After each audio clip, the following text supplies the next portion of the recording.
This month's Burleigh County Planning and Zoning Commission meeting, and we are going to start with the pledge. So please remove your hats and stand. I pledge allegiance to the flag of the United States of America and to the republic for which it stands, one nation, under God, indivisible, with liberty and justice for all.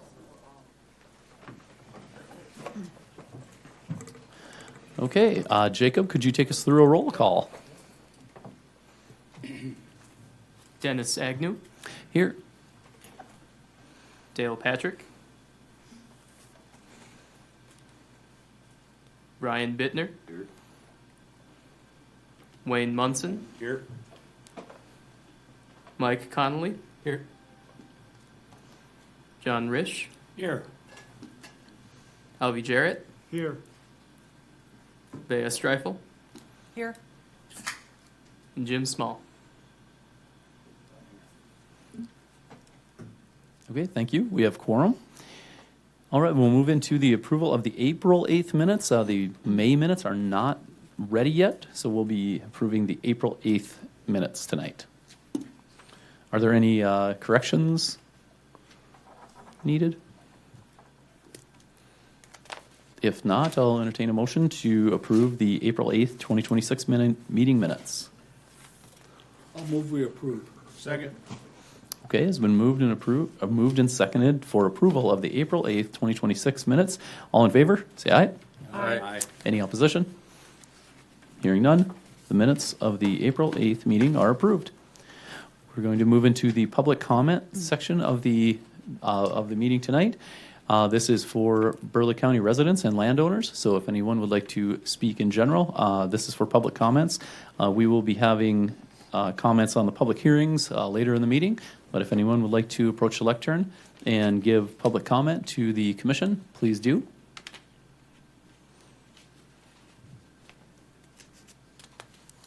Okay, seeing none, we will close public comment and move into the consent agenda. Are there any pieces of the consent agenda that we would like to break out independently? Mr. Chair, Yes, I would Commissioner like Streifel. to Yep. pull 5-3, just remove for discussion, so we can get up to date on what the extra information is that we were looking for. Okay, so let's see, I guess we can, your motion would be to approve the first two and then discuss the third one? Sure, yep. Okay, Second. is there a second? Okay, thank you. It's been moved and seconded to pull that out. All in favor, say aye. Aye. Any opposition? Seeing none. We will move 5.1 and 5.2 on to public hearing. And if we could hear a little bit about the 5.3, the Strong Farms zoning change and preliminary plat. And it looks like Mitch will be giving us the details on this one.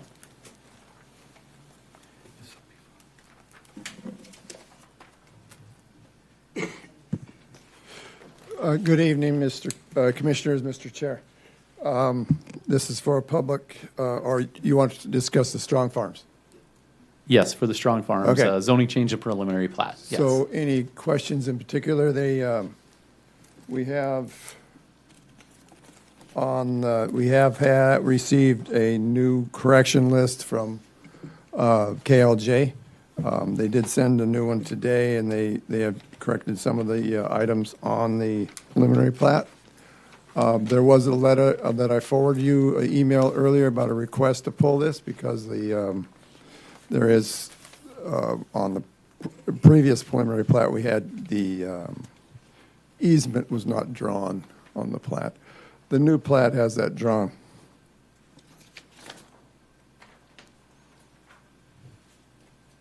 May I ask a question, Mitch? Yeah, Commissioner Jarrett, go ahead. Sorry, Mr. No, go ahead.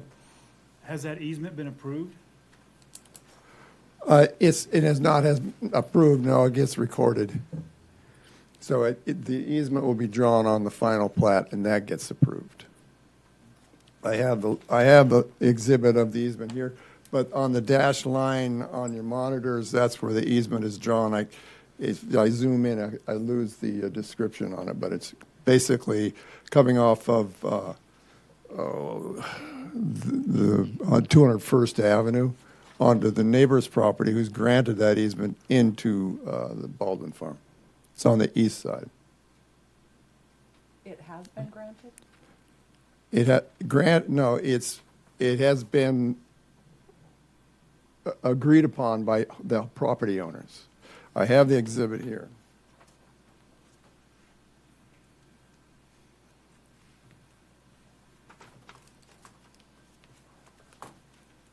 This gets drawn on the final plat, and that gets approved. This will get recorded. We'll get the dock numbers off of that, and that will be on the final plat. If we don't get that far, then the final plat will not be approved. With what you have in hand that Yeah. you're showing us, is there any risk that the two parties could say at some point before that we go to the final plat that they could say, no, we changed our mind? There is that risk. They could change Okay. their mind and say, to go this far and get it surveyed and stamped, I think they have an agreement.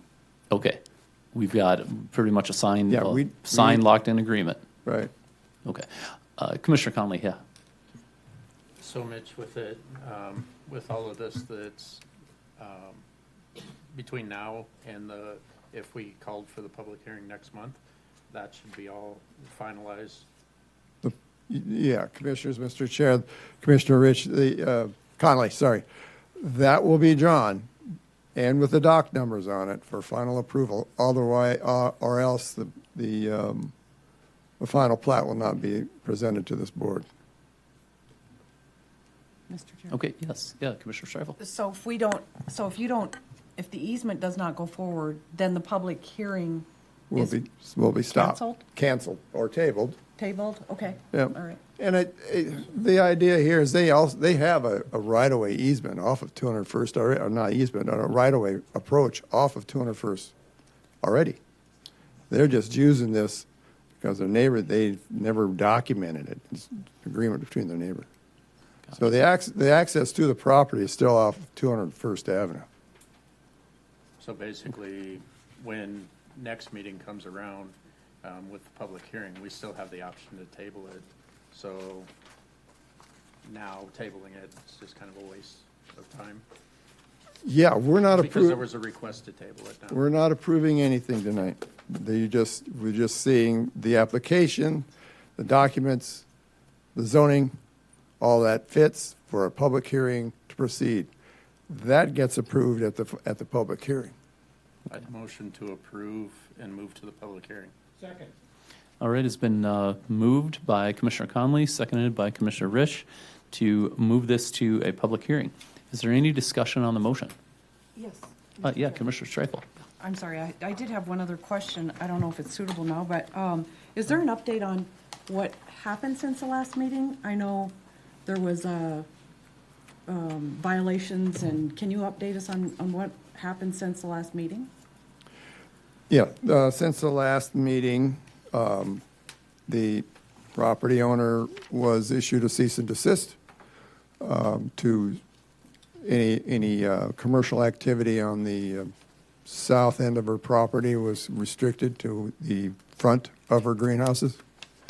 And pretty much that was, we haven't heard any complaints since.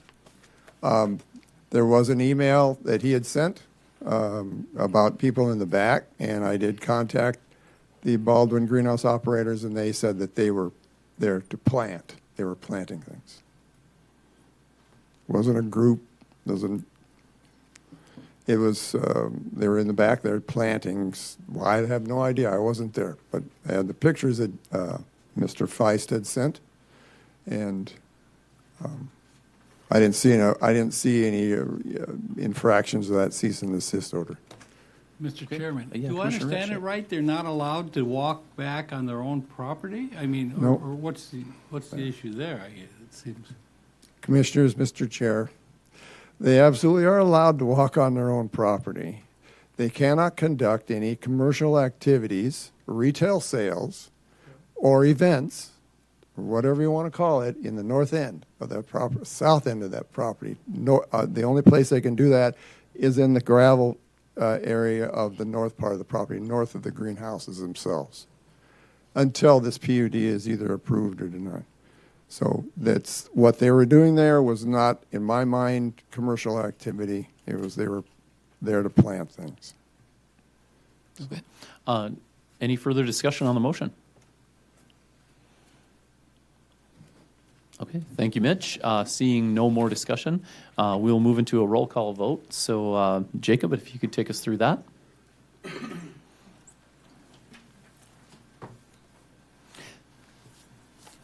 And Dennis. the motion is to send this to a public hearing. Dennis Agnew, Yes. Brian Bittner, Yes.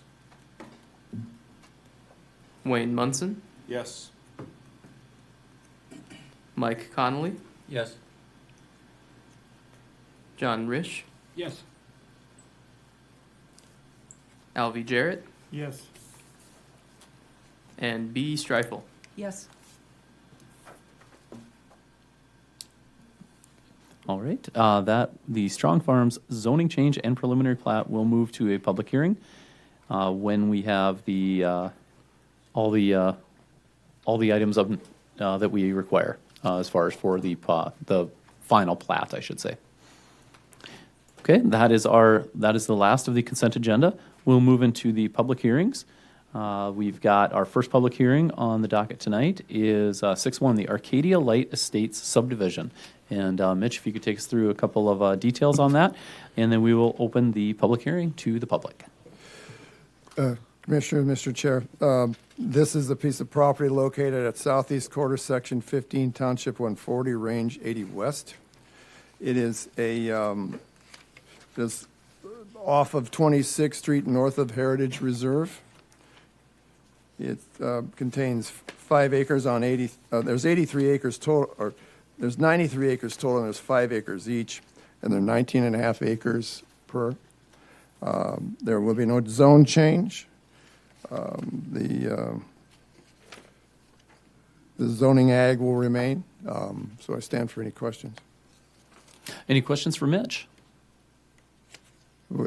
Sorry, I would add that the paving waiver was granted on October 10th, and the storm water management plan was approved. Mitch, you said that the this is rural residential? No, it's zoned ag. Ag, okay. They're 19.5 acres Okay, gotcha. each, so. Thank you. Any other questions for Mitch? Seeing none, thank you, Mitch. We will move into, we'll open the public hearing to the public on Arcadia Light Estates subdivision. So if anyone would like to speak in this in public hearing, please approach the lectern, tell us who you are, where you're from, and sign in. Thank you, Chair. Landon Neimiller with Swinson Hagen Engineering, representing the applicants on this one. Nothing significant to add to what Mitch had presented there, just a couple of notes. Really large-sized lots here. This area of the county is very particular about wanting to stay in that agricultural zoning rather than rural residential. Sort of stops any sort of future attempts from breaking those lots down any further than what the neighbor would be comfortable with. So we're staying in that agricultural zoning. The lots will generally have shared access points on that main road. But I can certainly answer any other questions if you have them. Any questions? Yes, Commissioner Streifel. I'm wondering, the entrance that's going to go to the west, right off of 123rd, is low. Will that be built up at all? Is that part of what you do, or is that going to be built up so that there's a better visibility for traffic? Thank you, Commissioners. So some of the access points, as I mentioned, are shared access points. We'll have to work with the county to get those permits in place. If they see any issues with where we're setting them, we'll have to get through that issue at that time. Yeah, any other questions? Yeah, Commissioner Rich. But it's being requested to zone it from agricultural to R1, correct? Commissioner Rich, no, we actually are going to sticking with the agricultural zoning. There was initially a request to go to R1. Some of the neighbors expressed some concern with that zoning, so we are maintaining that agricultural zoning. All right. Any other questions before we move on? Seeing none, thank you. Thank you. If anyone else would like to speak in this public hearing on Arcadia Light Estates subdivision, please approach the lectern, let us know who you are, where you're from, and sign in. anyone like to speak in this public hearing? And last call, if anyone would like to speak in this public hearing, seeing none, is there any reason to not close this public hearing? Okay, seeing none, we will close the public hearing and move into action and discussion on Arcadia Light Estates subdivision. Move to approve the final plat and give a due pass recommendation to the Burleigh County Commission. Second. Okay, it has been moved for approval by Commissioner Munson, seconded by Commissioner Jarrett. Is there any discussion on the motion?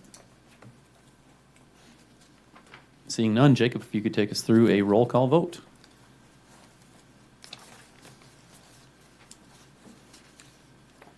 Brian Bittner, Yes. Wayne Munson, Yes. Mike Connolly, Yes. John Risch, Yes. Alvy Jarrett, Yes. B. Streifel, Yes. and Dennis Agnew. Yes. Okay, the Arcadia Light Estates subdivision will move to the Burleigh County Commission with a due pass recommendation. We'll move on to our second public hearing of the evening, and that is the Ponderosa Riverside Village 9th subdivision. And Mitch is going to take us through some details, and then we will open the public hearing. Commissioners, Mr. Chair, this is a Ponderosa Riverside Village 9th sub. Last month it was the 8th. Tonight, this month it's the 9th. This is for the legal description, all the replat of part of Ponderosa Riverside Village, Section 3, Township 139, Range 81, West. The address is 5535 Ponderosa Avenue. They're vacating their existing plat and creating a one-lot subdivision of what did she have on there?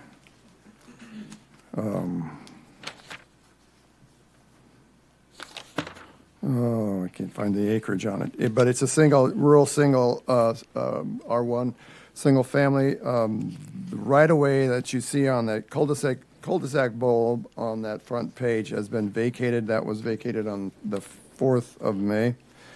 The paving waiver was not required. The stormwater management plan was not required. It's basically replatting 4 lots into one. Any questions for Mitch?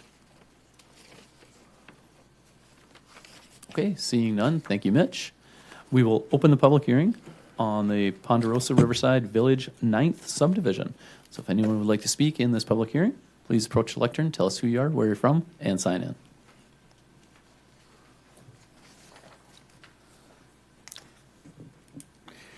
Good afternoon. I'm Jeff Esslinger. I'm the owner of the property. You said to sign in. I don't have a sign-up sheet. Is I think right in the, yeah. Okay. Right there. Sorry. I'll have to borrow a pen. Sorry about that. We'll get Is there. that an extra pen?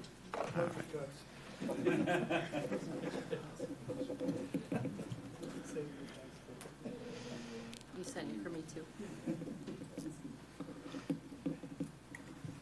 All right. So we are the owners, and we had the road vacated so that we could combine the property into just one parcel. As you know, it'd be a violation for us to build a building on any of the other lots unless we also built a house, which we don't really need. So this is just our way of being able to make use of our land. Okay, are there any questions for Jeff? Seeing none, thank you. Thank you. If anyone else would like to speak in this public hearing for the Ponderosa Riverside Village 9th subdivision, please approach the lectern, let us know who you are, where you're from, and sign in.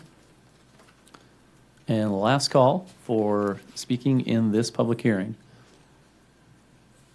Seeing none, I think we will close the public hearing and move into discussion and action on Ponderosa Riverside Village 9th subdivision. Motion to approve. Second.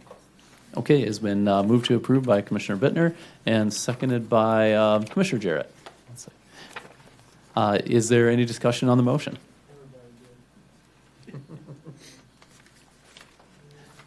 Okay, seeing none, we'll move into a roll call vote. Jacob, if you could take us through that? Brian Bittner, Yes. Wayne Munson, Yes. Mike Connolly, Yes. John Risch, Yes. Alvy Jarrett, Yes. B. Streifel, Yes. and Dennis Agnew. Yes.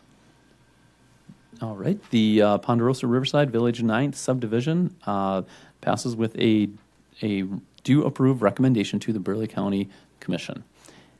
We'll move into our third public hearing of the evening, the Norbs subdivision. And Mitch will take us through some details on that, and we can open the public hearing. Commissioners, Mr. Chair, yeah, this is leftover from the ETA. They were in the middle of platting it, and they asked us to continue this. The legal descriptions being part of Lot 11, Block 1, Barbie's Neighborhood Subdivision and plat of part of Mulberry Lane right-of-way of the southwest three-quarter of Section 6, Township 138 North, Range 79 West. This is located off of 52nd Street and East Main Avenue, adjacent to Barbie's subdivision. It's 2.6, 2.7, and 3.7 acres.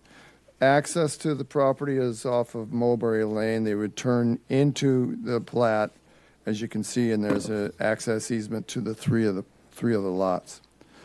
The preliminary was approved on the 13th of May, and the stormwater management plan was not required. So I stand for any questions. Any questions for Mitch? Seeing none, thank you, Mitch. We will open the public hearing on Norbs subdivision.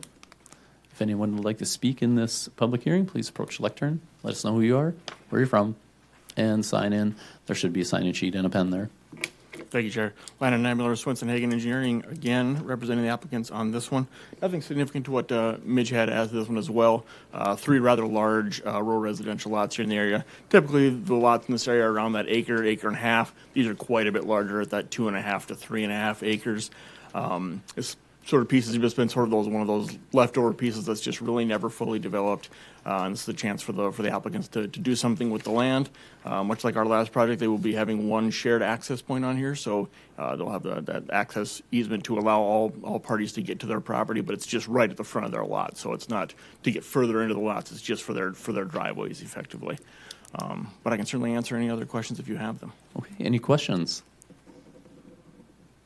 Seeing none, thank you much for the information. Thank you. If anyone else would like to speak in this public hearing, please approach the lectern. And last call for this public hearing on Norbs subdivision. Seeing none, we will close the public hearing and move into discussion and action. Move to approve. Second. Okay, it has been moved to approve by Commissioner Munson, seconded by Commissioner Conley. Is there any discussion on the motion?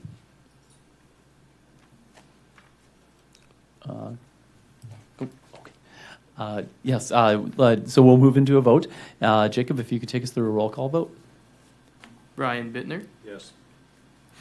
Wayne Munson, Yes. Mike Connolly, Yes. John Risch, Yes. Alvy Jarrett, Yes. B. Streifel, Yes. Dennis Agnew. Yes. All right, the Norbs subdivision will move to the Burleigh County Commission with a due pass recommendation. And our final public hearing of the evening is the Clot subdivision and zoning change. Mr. Chair, Commissioners, this is a two-lot subdivision. Let me start with legal. All of Tract 10 in the northeast quarter, 11, Section 11, Township 140, Range 80 West. The site address in this is wrong. It's incorrect. The address is 14328 41st Street. It's a two-lot subdivision. One lot would be 35 acres, and the second lot would be 8.41 acres. When they first approached me about a building permit, I told them that they'd have to plat it because they wanted to separate it out. So it's because it's less than 10 acres, they wanted to zone it R1. Okay. Any questions for Mitch? Yes, Commissioner Streifel. Mitch, on the history description, can Yep. you tell me that it says that the 35 acres will be retained in ag zoning, and then it says that they intend to use the 35 acres as part of their educational process, so being educational groups are an allowed use in R1 zoning, but they're not an allowed use on ag zoning. So can you clarify that? No, they're separate lots with a separate access off of 41st. Yeah, she intends to build hopefully to create a pre-K early educational building for kids up to 15 to 30. I'm not sure of the age. I think they're here. They may, you said 37. They may want to get up and talk during the public hearing. And it's storm manager waiver was applied for in May. I don't know if that's been approved or not. That has been approved. So, any other questions? I mean, it's fairly straightforward. But my question is, they will have an emphasis on outdoor learning on the 35 acres. Well, the school is on the R1 lot. I don't We know. kind of beat this to death during the ag tourism thing, so I'm just questioning, are we going to allow the outdoor learning on the 35 acres? I didn't even consider that. I don't believe, the building itself is on the 8.2 acres. And so whether they're going to conduct field trips out into that ag property, it's their property. I don't know. It'd be like school kids going to the park. Is that zone educational? No. I mean, that's what I didn't see a problem with it myself. And see no issue about changing the land use on that ag. And so it will be R1 on the smaller lot. Yep. Ag on the larger lot. Yep. Okay, just to be clear. Yep.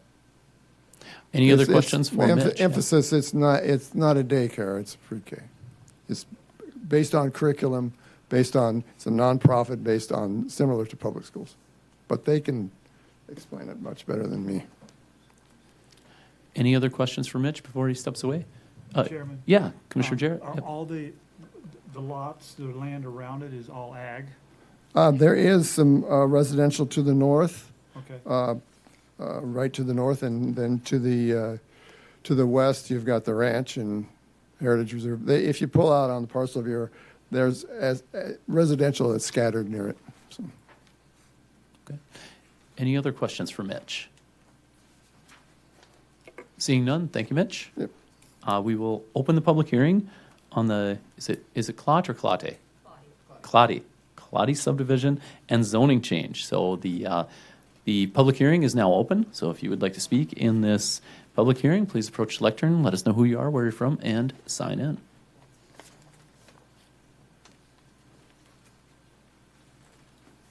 Good evening. My name's Mallory Claudy. I'm going to go ahead and sign in here quick. And I have my husband Patrick joining me. His legal first name is Timothy, but he goes by his middle name Patrick. So you can refer to him as that. Yeah. I had several people contact me. Who is Timothy? Everybody knows him as Patrick. You can ask my mom why. I'm going to go ahead and lower this. Short people problems. Okay. Chairman and Commissioners, my name's Mallory Claudy, and thank you for allowing me to speak today. I appreciate about this rezoning request. So I currently serve as the school psychologist for Burleigh County's rural schools, including Naughton, Minokin, Apple Creek, Manning. They're all mine, so to speak. I have the privilege of serving them as a school psych. These schools have operated safely for decades in rural environments.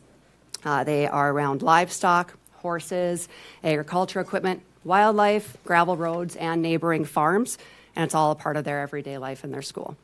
So every day, these students attend the schools in close proximity to animals, farm operations, and rural infrastructure without issue. In fact, many children attending schools in town do have significantly greater traffic risks. They're crossing busy streets, navigating those large parking lots, everything fast, right? And travel through congested drop-off and pickup areas.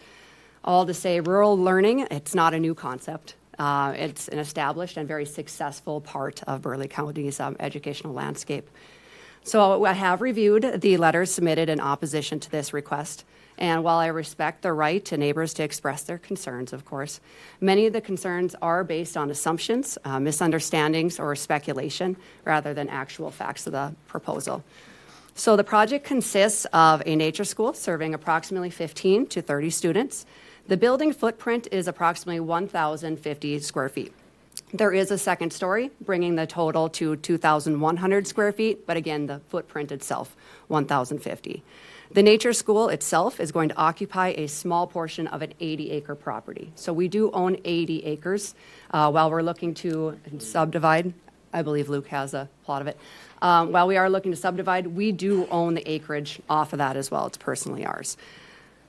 So again, very small portion. The overwhelming majority of the property will remain open space, 1,050 square feet, very small. So the school, I know it was referenced in one of the letters that the school would be approximately 75 yards from the property line. That is incorrect. It's actually approximately 150 yards to either either neighbor's property line. It was also brought up about, I believe it was referenced to as animal attractions. That is a chicken coop and a dog kennel that are temporarily, and they're on pallets. They're temporarily sitting next to neighbor's property line because we want to continue building prior to moving them. We don't want to put them in the way of building. So again, they're temporarily near the property line. However, that's not where they will remain. So I do want to address the concerns directly. First concern raised is safety related to livestock. So the nature school will be enclosed within a 6-foot commercial fence, around 1 acre. So we're doing a very large commercial fence. This was not a reaction to concerns raised during this process. The fence was actually purchased on April 27th, and that was original development plan for the property for safety, of course. Students will remain within the fenced nature school area unless they're participating in supervised activities on our own property. Children will not have access to neighboring pastures, livestock, corrals, or facilities. And that was never an intention. No. The concern that children will wander into neighboring horse pastures assumes a simultaneous failure of the fencing, supervision, operational procedures, licensing requirements, everything at once. And that's not a reasonable basis on which to deny this zoning request. The next concern is traffic and road conditions. The conditions of county roads did not begin with this application, and it will not be solved by denying it. Several photos were submitted showing muddy roads following rainfall. So those photos demonstrate that rural roads become muddy after rain. They do not demonstrate that a nature school serving 15 to 30 students will create a safety issue or materially change road conditions at all.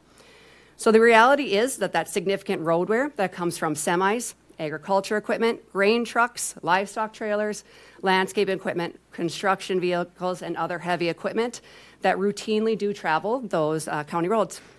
Passenger vehicles dropping off and picking up children, they're not what create the potholes, the washboards, the mud ruts, road deterioration. That's not what creates those.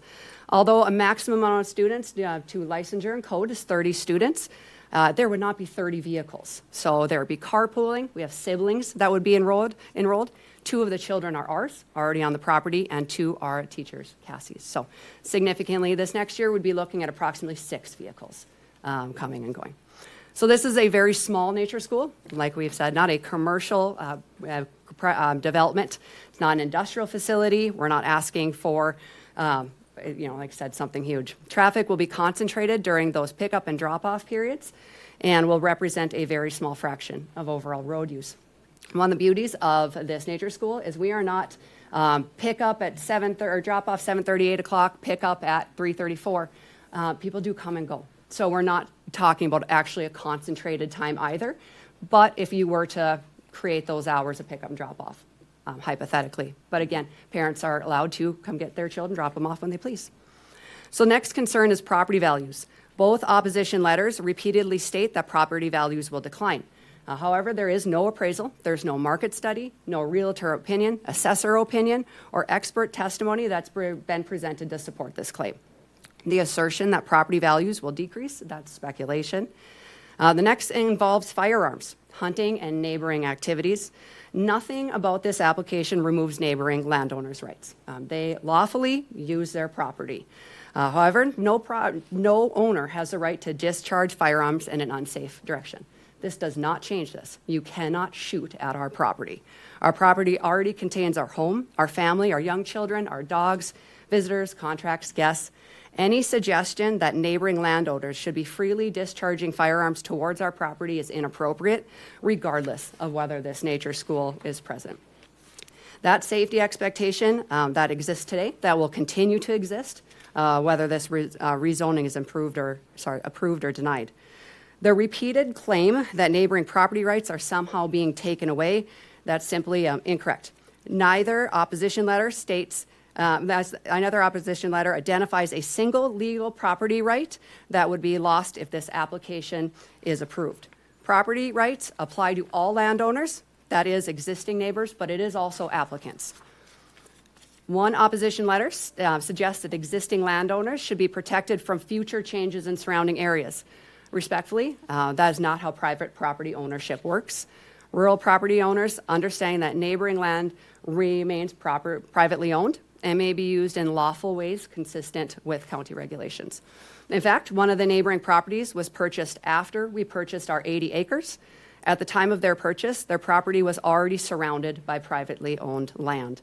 Like all of us who choose to live in rural areas, they purchased with the understanding that neighboring landowners retain the right to seek lawful uses of their property through the county's established process.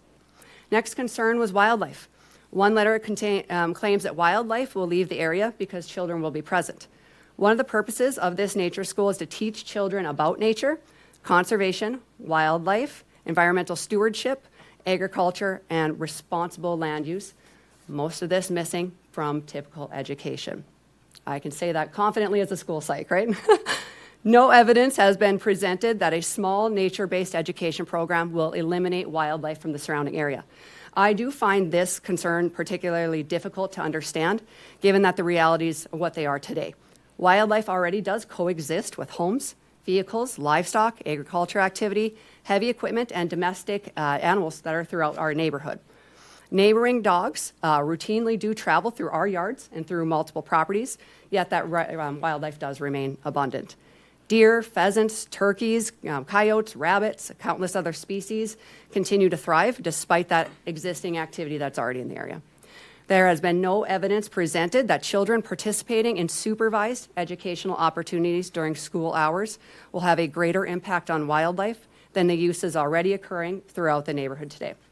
In fact, we are actually actively improving wildlife habitat and those environmental conditions on the property. We're working with the NRCS to establish approximately 5,000 additional trees, native grasses, wildflowers, other native vegetation. So rather than reducing that habitat, our long-term plans do increase that habitat diversity, pollinator resources, wind protection, soil conservation, and wildlife cover.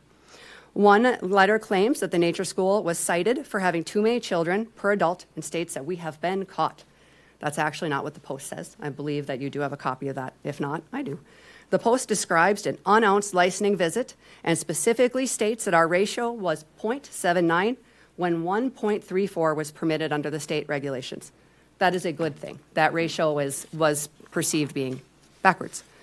The purpose... Sorry, to clarify on that, so what the particular opposition was claiming was that the children were under supervised, whereas the licensing board found that they were over supervised. Cassie, the teacher on record, was actually purposely lowering her class size so that the children are more safely and one-on-one, actually supervised while. Yeah, and that's what I had working next. with her, so. Post was to explain that intentionally maintain smaller class sizes, then the licensing allowed. She could go significantly higher. But that's because we believe that this provides that higher quality education experience and, of course, safety as well. So the claim that the nature school admitted to being over ratio is factually incorrect. And lastly, I would like to address communication. We were surprised to learn about many of these concerns through opposition letters because neither neighboring landowner contacted us directly to ask any questions. We live down the road. They know where we live. They have our phone numbers, and they do routinely see me working out in the yard. So many of the concerns raised, such as this, supervision and the height of the fence and our chicken coop sitting too close to their yard, all of that could have been answered through simple conversation. Instead, assumptions were made regarding how our nature school operates, how children are supervised, how licensing works, and how the property will be used. So after reviewing these opposition letters, I believe that I ultimately feel they're asking you as a commission to deny a small nature school based on hypothetical scenarios, those unsupported assumptions and concerns that already exist today, including the roads, regardless of that application. So if facts are straightforward, this is a small nature school serving approximately 15 to 30 students. This next year would just be 16. We are by no means maxing out. The building footprint is approximately 1,050 square feet. The nature school area will occupy an incredibly small portion of this 80-acre property. The children will be supervised. Wild and free does not mean we're running around crazy, wild and free on 80 acres. The area will be fenced. The program will operate under state licensing requirements. No evidence has been presented demonstrating a measurable impact on property values, wildlife, safety, or neighboring property rights. Burleigh County does have a long history of successful rural schools that operate safely along those farms, livestock, wildlife, agriculture operations, and this proposal is no different. Bismarck will continue to move northward. Change will continue to come into our area. So of many, out of all the lawful uses that you could have on 80 acres, we believe a small nature school that educates children, improves wildlife habitat, increases native vegetation, and serves local families, that is among the most compatible and beneficial uses possible. So for those reasons, we respectfully request approval of our rezoning application. And I'd like to take any questions. After that, we have Cassie here. She is the lead teacher for Wonderfully Wild and would love to tell you about the program. But I do want to pause and see if there are questions. Are there any questions for Mallory and Patrick? Yeah, Commissioner Risch. I'll just say that was an excellent presentation. We don't get that all the time. Thank you. Thank you. She's very well spoken. Commissioner Streifel, yes. Yeah. Hi, Mallory. Hi. I love the idea. Thank you. I would have sent my son to something like this if I could have. Thank you. Well, if you have grandchildren, we'd love to have them. Yes. I am wondering, though, did you take the opportunity to go talk to your neighbors about everything? I mean, So we did. normally when a property owner is coming up with a rezoning and a whole new idea for their land, they're the ones who go talk to the neighbors and make sure So we that did. everybody's educated. Yep, Patrick did inform both neighbors, and I also talked to the neighbors to the north. And I believe that's why concerns were raised and brought to you. I guess we had the assumption they would come contact us previously. I did not seek out the neighbors to the south because there had been previous issues. And so I did not want to put myself in that position. Yeah, so I had previously brought up the school to the neighbors to our southeast. Just kind of gave them a heads up of what the program is. Said, hey, I think you guys might be seeing a new, project coming here soon. Gave a really brief rundown of like why we're doing this, what's the purpose. Obviously, as we dug into the process, we weren't, sure of all the technical details of rezoning, how that was going to all play out, but they were aware that, hey, this is something that we would like to cook up, in the near future. But there was no discussion after that. Any additional questions? Commissioner Conley? I appreciate the presentation as well. Right here in Bismarck, a number of years ago, there was the School Alliances, and with you being a provider in the school system, you're probably well aware of them.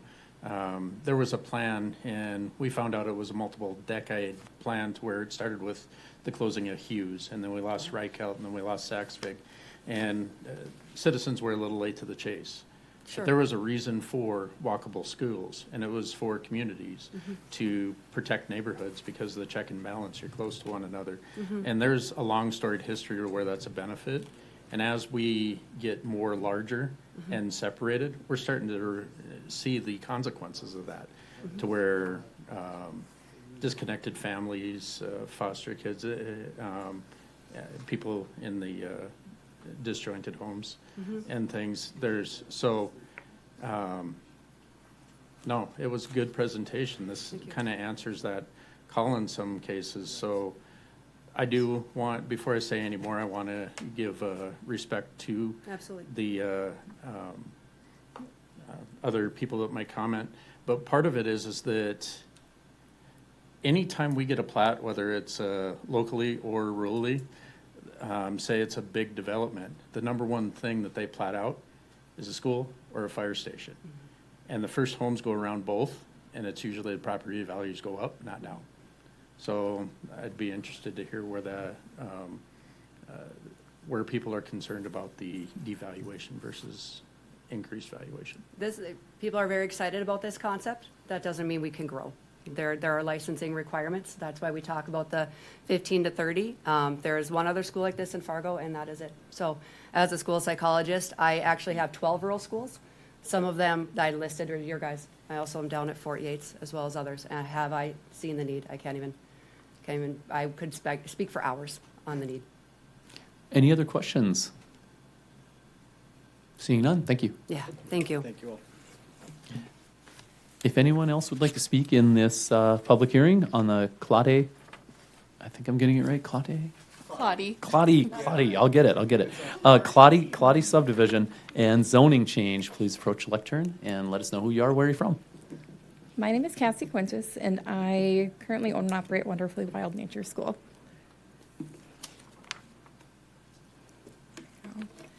Thank you, Mallory, for giving us that great opening, and thank you, Chairman and Commissioners, for allowing me to share Wonderfully Wild Nature School with you today.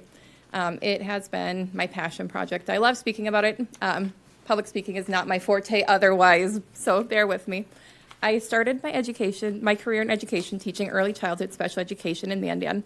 By the end of that chapter of my life, I knew that something needed to change for our students. They needed more green time, less screen time. We needed kids to get, have those days with the freedom to play and explore, not the one-to-one iPads and Chromebooks that our schools were really pushing. The benefits of time spent outside are immense and supported by research. These include increased attention and enhanced cognitive function, increased physical activity, better sleep quality, reduced stress, improved heart health, circulation, blood pressure, a boosted immune response, increased social interactions. So really, in short, when given time in nature, children are happier, healthier, and more likely to feel connected to others in their community. When I opened Wonderfully Wild 5 years ago, we were quickly embraced by the community. It was a new concept in North Dakota, and hearing families find us and see how it has kind of spread worldwide, it has been a phenomenal response. Open spots were almost always filled through word of mouth, so I really had very little advertising. They were kind of a secret program in Mandan. And the waiting list that I had, I soon had families that would call as soon as they were pregnant, saying, when our child is preschool age, can we get in? So we know that there is a need in the community. Families want options for their children, and we're so excited to provide that option that returns children to their roots. The foundation of Wonderfully Wild really is relationships. Students feel connected to their peers, the community, and the world around them. So we get outside all year and in all types of weather. We follow the rhythms of nature. We encourage children to learn through hands-on discovery. So while we spend hours outside every day at our current location in Mandan, there's something to be said about being truly surrounded by nature. Right now, we're more of that urban setting, so to be out in the country, surrounded by nature, moving Wonderfully Wild to the Claude land is an intentional step in that direction, and it's involved literally hundreds of hours of planning and preparation. This is not a whim. This is something that we are diving in and kind of putting down our deep roots ourselves in that direction. We have contacts within the North Dakota Forest Service, the North Dakota Game and Fish, and our goal is to help create a thriving ecosystem on the land for our students to study. We're focusing on the native plants and flowers, which will provide a habitat for our native wildlife. Children are taught a respect and a love for the environment that stays with them for the rest of their lives. This is, life-changing for some of these families. Our plan is to start at our new location with approximately 15 students and 2 full-time staff. We would have space from our children, but again, that slow growth is intentional. We want to maintain the heart of our program. Again, that basis in relationship and connection. We deliberately have smaller class sizes than other local programs that serve similar ages. Students at Wonderfully Wild are recognized as the independent, capable humans that they are. We have 3 to 7-year-olds, but they are capable of so much. Our curriculum deliberately merges academic concepts with real-life experiences, so students are learning through gardening, cooking, reading, crafting, woodworking, caring for the land, real-time observation, experiments, and of course, play. It has been said that the health of a community can be measured by its youth, and we know that this change will not only make a positive difference for these children and their families, but for the community as well. I am happy to answer any questions about Wonderfully Wild. And thank you for your time. Yes, just one question. Yes. When would you start? It would be next year, or and then does that operate in the school year, or is it year round? That's a good question. Because we try to make it functional for families as well. We know that some families need only the school year, but most parents work year round. So we offer school year contracts and then additional summer programming for the students that need year round. Our goal would be to open with the upcoming school year, with the delays in getting the building up and running. It will likely be September that we're looking at. Okay. Any additional questions for Cassie? Commissioner Risch? Mr. Chairman, Kathy, the children are 3 to 7 years old? Correct. Okay, thank you. Yes. Any additional questions? Yeah, Commissioner Streifel. Chair, Kathy, I'm wondering if you can help me with I love that you're having the 6-foot commercial fence around the 8.41 acres, or So the fence will around 1 acre. will be spanning 1 acre, Okay. so that we can have a natural playground in there that allows children to be more free. So activities on the ag zone land, can you explain to me what's going to be going on there? Because that's our land. Do you want me to step in? Because that's our land. Yeah, so Yes. we would allow them to take nature walks. That would be the activity, where we identify different, that's one of the only reasons that it's a screen-free program, other than using phones to identify. We've learned so many different plants that are already on the land. That's the extent of it. The fence is 1 acre. Otherwise, the cost. Yeah, we have a cargo bike with our program. So it's a bike that seats 7 students and 1 adult. And we get out right now we use the bike paths that are within the Mandan community. So we are working on creating those trails. So it's basically, we go to the Missouri River Nature Trails right now. We are going to be able to have those trails that we can go and look for the signs of wildlife. And for clarification, not on the gravel roads. We understand that they are too dangerous for the children and the bikes. Yes. Commissioner Conley, you had something? I like what you said about intentionally growing slow, because there's a lot of programs of these type, including in the mental health areas, and that when it comes to people, to where we had really strong embraced by the community programs, and then when the government carrot came around and the stipulations and the hooks, then all of a sudden they became a lot of heartburn for the community, and we ended up with less resources. So when you're talking about growing in and developing something that's very special, unique, and beneficial, I like the fact that you said slow and intentional. Thank you. Any additional questions for Cassie? Okay, seeing none, thank you, Cassie. Thank you. If anyone else would like to speak in this public hearing on the Clady subdivision and zoning change, please approach the lectern, let us know who you are, where you're from, and sign in. I'm not sure this is the right place. I came up at 7 o'clock this morning. I thought that we would be discussing the the things with the Stoll greenhouse. But I am a grandma, and I have children at the Manning School. So I decided, if you want to listen, listen for just a few minutes. I've been a nurse for 60 years. I was on duty during a snowstorm. My son and 3 of his friends were killed. And they hit a train in a snowstorm. I didn't know it was going to be them. Had to call for the Jaws of Life, had to call for the helicopter from Minot. I lived up in Tioga at the time, Williston at the time. We could not get it because of the weather. Afterwards, it killed my husband. I told him not to go into the morgue and identify the bodies. I would do that. They didn't want the other mothers there. He died shortly after. So I was left with 2 funerals. I was left with college loans that we co-signed. I had 3 other kids in college, and I could not go back to work because my son was born in that hospital. What I did is I drove 91 miles to Minot, to a greenhouse.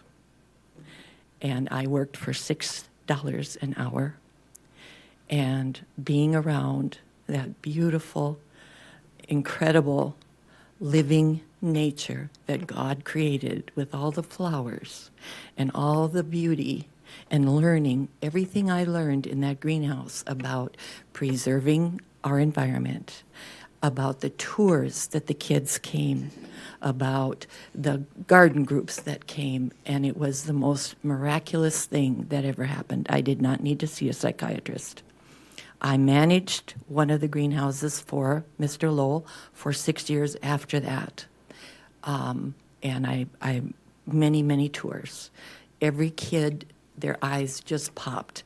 There's no way we can be an agricultural state and not educate our children on the importance of agriculture, on the importance of wildlife, on the importance of protecting our farmland, on the importance of protecting our environment. And the psychological benefits are tremendous. I look at our school, and sometimes there's 40 cars outside the door. Sometimes there's 6 buses. Kids are running back and forth. That doesn't happen in Manning. That I've never seen that with my grandchildren, ever.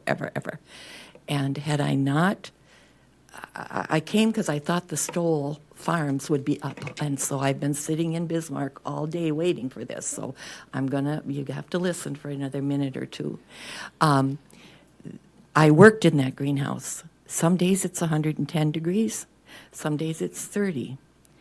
There's no restaurant. Bismarck and Wilton are as close as you can get. And Wilton isn't open very often. They're not very reliable. The employees need a chance to have a decent meal once in a while. So if a food truck comes to the greenhouse, I can't see that is any kind of an event, because you've got employees. I'll just hold you there just for a second. The public hearing for the Strong Farms zoning change preliminary plat will be coming in front of this. But I thought it was now, and I'm not going to come back. So I'm just going to squeeze in a few little things here. Catch your name though. Claudia Volk. Claudia, sorry. I'm just going to squeeze a few little things in here. I'm not dumb. I was in the House of Representatives in Minnesota. Yes. Just so we can, and that, do you have access to email? Yes, I do. Okay. It's with the new, if you were in the House and all that, with the new Senate Bill 2180 in public comment. We're already about 2 minutes in. Another 3 minutes in that, and then email a follow-up so that we can correlate it with the information. Mm-hmm. And I'll just say point of order for 3 minutes. Would that be okay? Yes. So, I'll stop. But if you could wrap it up, thank you. Education for our kids is so important, and it ties so in with this, and that's exactly what our greenhouses do. They come for tours. We give the kids little things to plant. They see where their food grows. They see the garden produce. They see all that.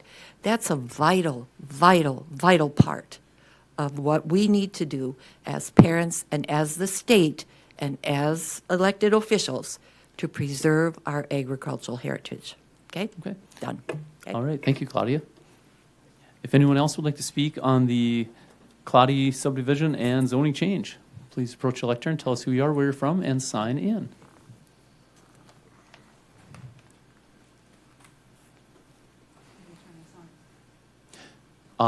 That should just turn on. It should just turn on automatically.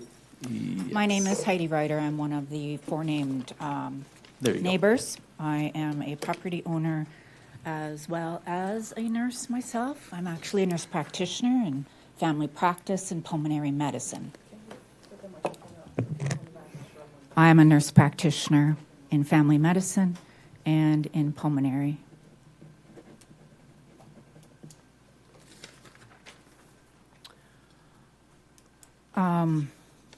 First of all, we would have never moved to our property if we knew that there was going to be a school built. You can check online yourself. There is mixed reviews as far as property values increasing or decreasing. It depends on what the person's purpose is. Our purpose is for privacy and living the rural lifestyle, so I would have never moved by a school. And anyone wanting to go to my horse property would feel the same. I've found no rancher, no horse owner that would want to live by a school. So that is a huge concern for us. And we were not asked, what are your thoughts about having a school beside you? We were informed that there will be a school beside us, that we did not have a say, and that this is what we're going to do. A school has additional restrictions, and I'm sure some of my neighbors will ask too. You already mentioned the gun rights, and by the way, our letter that we received is very vague, but yet you shared all of our concerns with our neighbor.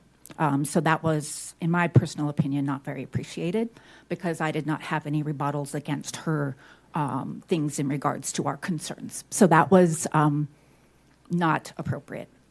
Increased density, driving, she already rebutted all these things. I can't promise that people will carpool. There will be more traffic. There will be loss of privacy for us, and that is why we moved to the country. We want the country experience, etc. There is also 2 major blind spots on our road, and as I got to know all the neighbors in signing of our petition of opposition, I was informed that one of the particular intersections was told in 2018 it was going to be corrected. It's actually in the corner of 41st and 134th. There is a blind spot. If you do not know about this, there will be a T-bone and a fatality at that intersection. Also on the side of my property, there is a very steep hill, and unfortunately I was the victim of Mother Nature with an ice storm and ended up sliding down backwards. So that was very humbling for me, because I've lived in the country majority of my life, but that is a driving hazard. It is a very large hill. She already mentioned the infrastructure, the ruts, etc. Regardless, more traffic is going to cause that problem. I don't know if the pavement exemption was approved or not, but that is a concern as well. And again, I already talked about the property values. In my opinion, they will go down. And again, you can check on the internet. It is mixed reviews as far as that. If you are in a town, possibly that improves. But as was already stated before, we are primarily agriculture, and that is the purpose. Actually, this property is surrounded, the proposed plot revision is surrounded by over 50% in livestock. Across the road, cows get out. I don't care how good your fence is. Cows get out. Horses get out. If I leave a gate undone, if a child goes under my fence, and you tell me how you are going to herd 3 to 6-year-old kids by having, are you going to hold everybody's hand on these nature walks? I'm a nurse. I know how children are. I've taken care of children and infants and in the healthcare and my own children. You cannot contain children in a 1-acre area and then expect me to believe that, well, the 75 acres, that they are going to remain safe in that time. Yes, the wildlife aren't going to hurt them. I'm worried about my liability. I'm worried about my entire livelihood being wiped clean because somebody sues me because my young horse goes over and is curious about a kid. Are you guys any of you guys have livestock? They are 1,000-pound animals, okay? I don't care, mine are trained very well, but that is no guarantee. That's why horseback events are the most dangerous thing in any sports, are horseback events. So I've already talked about the child safety, and they are going to be 1,000 hours outside. I can guarantee you that's not 1,000 hours in that little 1-acre fence. Let's see. I have 22 signatures from neighbors who are opposed to this. We've already discounted our gun rights, but there is a federal law against schools, and it does not matter if it's a preschool, where there are restrictions on transportation of firearms and ammunition. There are very specific rules. We even had one of our lovely neighbors reach out to the sheriff and inquire, yes, you can shoot on your own land, and yes, we're not going to shoot live rounds at someone else's property. Thank you very much. But we should be able to shoot our own guns on our own land, but nobody could tell me if you have friends over and you want to do a shooting activity. There's actually a shooting range just down the road. So there are a lot of people transporting firearms in this area because they're going to the shooting range. Nobody could tell me if we're allowed to have guests shoot on our land, or at least land. I was riding horse the other day. There was a shotgun shell on the side of the road, which would have been within this 1,000 feet restriction of this. People are out there shooting coyotes to protect their cattle and these other things. So I don't have that answer, and the sheriff couldn't tell us either. So I'm going to put up here, there was one individual who actually lives out of state. And so my two examples are slightly different as I was still obtaining signatures. That is the signatures of all of the opposers all along 41st and also 134th to this proposed zone change, AKA a school being built because of the additional restrictions. I'm not against public education, and by the way, I don't know if this is a private school or a public school. No one has delineated that. I'm assuming it's a private, but I honestly don't know. I've had the 501c nonprofit thrown in my face, so I'm not sure. Is the additional signature from a landowner as well, who is also concerned about his gun rights. And he was so concerned, he actually sent me a copy of his warranty deed of his plot, in case you didn't believe his signature. I believe he's a lawyer as well. So he was very adamant that I show that he owns a large section of, and I don't know how to read plot maps, but number 11. He owns almost a quarter of that, and his property does back up against this, and he was very concerned. I also made a map of all of these red X's of all the signatures on there. They do have all of the addresses listed with their physical addresses.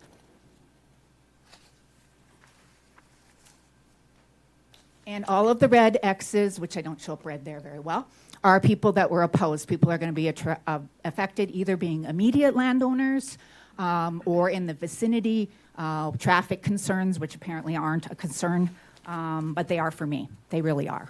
And we're going to have people that don't know how to drive on the gravel roads, which isn't anything, but you guys are going to get complaints about how bad the roads are because they're used to driving in town. And country roads are country roads, but I guarantee you'll get lots of complaints. And I am worried about a fatality on that one corner.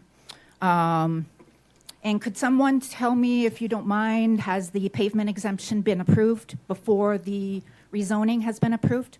Mitch, it has? Yes, it Okay, has. so that was done before even the rezoning was approved. Okay, all right. And we just got our letter after that was approved? Because of the preliminary, along with the preliminary Yeah, and so plat, we got our correct? letter after that was Yes. approved, by the way. So let's just make note of that as well.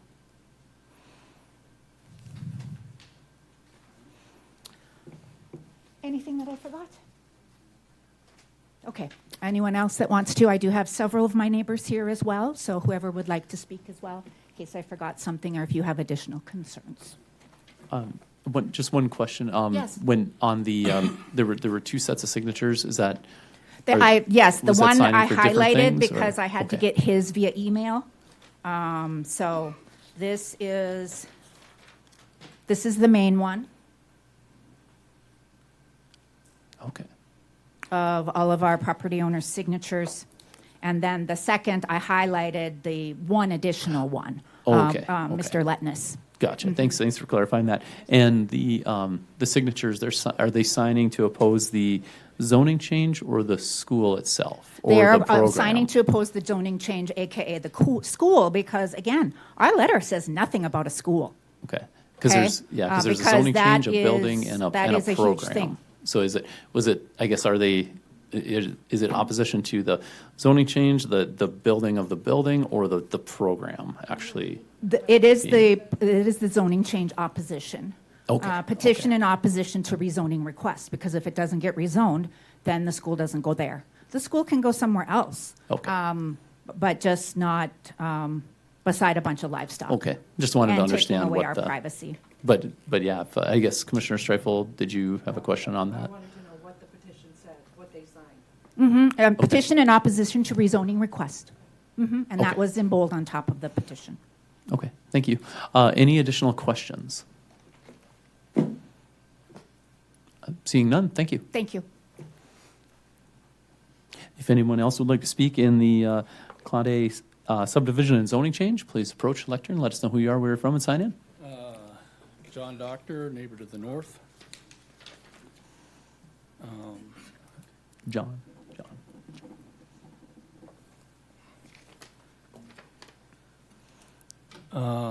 My concern is basically the same of what Heidi had said. The value of the property. Now, you put up a 1 acre fence around a 2-story school, and you got 10 acres, 40 acres, 10 acres, and people drive by and you want to sell your property and you see this fence around this school. Who wants to move out to the country to be beside a school? And I don't care about the 1,000-acre property. It's going to be a school. It's going to be kids. Nobody's against education of kids at all. The idea that she mentioned that we were all notified, I called her after I'd heard about it and I asked her, did you get all the zoning stuff done with the county? And she said it's already taken care of. The only thing we're waiting for is the state approval with, I think, fire, either sprinklers or something like that. Had I known, I didn't know, according to her, it was already approved by you guys. I bought out here in November, and I sent this in, I don't know if any got it, but I bought out there November 13th of 2013. There is no school out there. Had there been a school, I wouldn't have bought. We lived off of 52nd Street right in town where Silver Ranch built, and then I forget the other name of the school. We decided in 2013 we're moving because my wife has horses. So the whole idea of getting away from the chaos, because it's now 52nd's paved, you got Silver Ranch, you got a development going over there. That's why we moved. Now someone brings the school into your neighborhood. It's ridiculous for the simple fact that our values are based on the type of lifestyle we bought at the time. It's not like you go to Manning School and you buy beside Manning School because it's already there. You know ahead of time what you're getting, right? You're coming in here and someone's bringing a school to your place. That's a whole different idea. None of us want the school. And I got nothing against Mallory or Patrick. In fact, we went over there and welcomed to the neighborhood. And Patrick wasn't there at the time. But I don't think they understand the gravity of the lifestyle that we purchased 13 years ago. And Heidi and her husband just bought 3 years ago. That was pasture beside us, right? And pasture behind them. When they bought their place and built a nice house, no problem. But then you come and put a school here. You're totally defeating what we bought out here for. The whole idea of having a school there and you come and buy when the school's already up, that's on you. But when you buy and there's a pasture there and it's like pasture all over with probably 12 residents on 41st Street. And on the way from Prairie View Landscaping to 41st Street, you got 5 or 6 residents. This is all rural. Nobody is going to come out here if I want to sell my house and see a 6-foot chain link fence, a 2-story school, and say, oh, this is rural living. This is 40 acres of rural living. They're not going to do it. I'd have to lower my price. There's just no doubt about it. And I would wager to say any one of you that is a property owner would feel the same way, whether you're in town or not. It's different if you buy and the school's up. It's a whole different world if the school is being put up after you've purchased your property, and technically they're taking the rights away of ours. You can't tell me with 15 to 30 kids walking around that entire neighborhood of the 40 acres that eventually the deer will leave from the noise. And I know it's a nature school, but technically the wildlife will scare away. But we bought out here for privacy, for our own type of lifestyle, shooting, and I know that's not taken away, but you got to be darn careful now. So I just don't think it's right that someone can come in here and take away our way of life like that. It's not like it's a school, it's a house. It's not getting rezoned to put a single family home in here. The reason it's being rezoned is because it's going to be a school. And what really kind of bothers me is this zoning thing that was sent out to us doesn't mention the school at all. How's that possible? How do you send out something to the neighbors and you don't identify why it's being rezoned? In the April minutes, which you approved tonight, talks about rezoning, talks about the 35 acres still being used for nature walks, talks about that 15 to 30 for a pre-K school. But the guy from Minnesota who owns the land behind the clock and myself, he gets this thing in the mail, doesn't say nothing about a school, just says rezoning.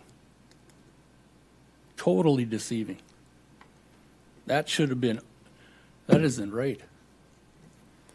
Again, I'm not trying to, education's great. We got 9 grandkids. We're for all the education. But a school coming out here, it's just not right. And also, can people guarantee the roads are going to be awful? They're already awful. You add more cars, they're going to get way worse. Can anybody guarantee county taxes aren't going up? How is the paved thing already waived without a hearing? Some of this stuff is just mind-boggling to me. I got a note from somebody who said he can't open up my email, and I just say yes unless otherwise I say no. That was from Mr. Rish. Was it Rish? Is your name? What's your last name? How do you pronounce your last name, sir? My name is John Rish. Rish, Mr. Rish. I'm just trying to figure out how some of this came to be, especially the things sent out to us. And I talked to Mitch about that. Like I say, I had heard secondhand information about this building. I was never approached. When we went over there to welcome the neighborhood, they never said nothing about a school. When I call, I'm told county's already approved everything. So with the signatures, again, I know that what they're trying to do is a good thing in a lot of ways, but not out here in our neighborhood. You can't imagine you take a fence and a school and you're supposed to come out here and try to sell your property as a rural 40-acre property. Doesn't make no sense. And so- Are there any questions for John? Commissioner Mr. Risch. Chairman, Mr. Yeah. Doctor. Yeah. We have a farm and ranch west of Mandan, and there's an old country school next to it. We always thought that was a beneficial part of the community. What I see now, there's a major development of homes with 5-acre lots, and I don't think that adds to our rural environment whatsoever, or my wife's and I perception of it. We have all these homes going up next to it. But guess what? It's not our property, so we don't get to decide what somebody else does on their property. When you're living in the country and you're surrounded by pasture, there's no guarantee you're going to be surrounded by pasture for all your days. Development happens. People develop, make improvements to their land, and if they own the land, they have the right to come to the zoning commission, or Burleigh County and ask for zoning changes. That's the world we live in. I understand that. I'm a property rights guy. You get to do what you want on your land, and sometimes something happens next to you on somebody else's land that you might not like. But when it infringes on the rights of the current owners, especially when that property wasn't already there, a school is different than a house. If it's, she brought up a bunch of stuff about the ranch, right? The ranch is 3 miles west by 83. Lentis behind them has 153 acres. We have 40 acres. There's a couple tens. There's 150 or 200 across the road. These aren't little 5-acre places. It matters what's being put up beside you. And I have the right to come here and say I don't want it, right? And you have the right to say what you want. But my point is I live out there. I'm not saying it's a bad thing. It's a bad thing where they want to do it. Nobody's saying anything else bad about them or the kids. It's just the location is awful, and you put a fence up and a school. That's the thing. I'm against the school because it's going to take away my property values, my lifestyle. There's not even a doubt about it. You can't convince me of that. Are there any more questions for John? Oh, yeah, Commissioner Streifel. So thank you for taking the time to write the email and to come here and speak and to present your side of things. Just because one of us has a point of view here doesn't mean we all agree. Yeah. So we are here to listen to you and to go forward from there. I would just like to ask, what side of the property are you on? Are you to the? I'm on the north. You're on the north side. So on the north was a smaller property and then a larger property. And so part of that school will be butted up against my property. And then Heidi and her husband are on the opposite side of them. So you have the tree rows between your property and theirs? We have we got tree rows between there, yep. Okay, thank you. Any additional questions for John? Okay, seeing none. Thank you, John. Thank you. If anyone else would like to speak in this public hearing on the Claudy subdivision and zoning change, please approach. Let us know who you are, where you're from, and sign in. Hello, Josh White. My property butts to the south. We own the 40 acres that butt to the entire south side. I guess my question's maybe more for the zoning committee. What makes this a residential zoning change? What allows a school to build on residential? Why does it not have to be commercial? And Mitch, if you want to field that. Mr. Chair, they wanted something less than 10 acres, their parcel, so they had to rezone to residential. They have the school, which is an allowed use. It's a group use in residential. It has to be nonprofit and it has to be basically framed after a public school. They can't turn a profit. It's similar to a public school. The framework, the curriculum, that sort of thing. So rezoning to something that has the allowed use of a school. Yeah. Well, they want to be less than 10 acres too. Right. So they had to be zoned residential. Gotcha. If they wanted to go to agricultural, they could have applied for a special use permit. All right, thanks. Will this property now have a new taxable address and pay the applicable taxes that a normal residential property would? I believe that would go along with the that. parcel would have a separate address. Yes. Okay. Yeah, I think that answers my question. I guess I think it's a great concept, and I'm not anti for that. I just think that there's potential we're opening up a very broad, rezone to residential, it's nonprofit, you can build whatever you want out there without the approval of anyone around. You know, like an extreme would be like, I'm going to start making, ammunition rounds and selling them out of my property, but it's residential and it's nonprofit. I know that's an extreme example. I have genuine concern that if we're opening up a can of deeming something residential because it's nonprofit, then like a lot of our neighbors said, like we're really opening up to lose the rural feel that we all, many of us that purchased within the last 5 years paid very premium money for the rural feel living, relatively close to Bismarck. So that's about it. So thank you. Any questions for Josh? Seeing none, thank you. If anyone else would like to speak in the Claudy subdivision and zoning change here at public hearing, please approach the lectern. Let us know who you are, where you're from, and sign in.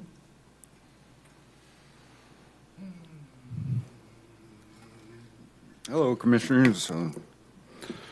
Chairman. I'm Roy Bergquist. I live up the street. I'm not here in opposition or to really promote it either. I'm just here to say that I'm for private property rights, and I believe on your property you should be able to do what you want, or rent it or lease it for what you deem you want to do. Something that's being overlooked here, though, is we got a lot of traffic concerns out there, and there's some commercial entities doing work out there under an agricultural umbrella, which have, more impact on the traffic out there than, even 30 automobiles bringing kids to school will. There's a landscaping company that has, trucks going up and down the road nonstop all day long. So they're the ones causing it. If we're going to single out a school, we got to go back to looking at, what's out there that's commercial working under this umbrella that they're called ag or zoned ag out there.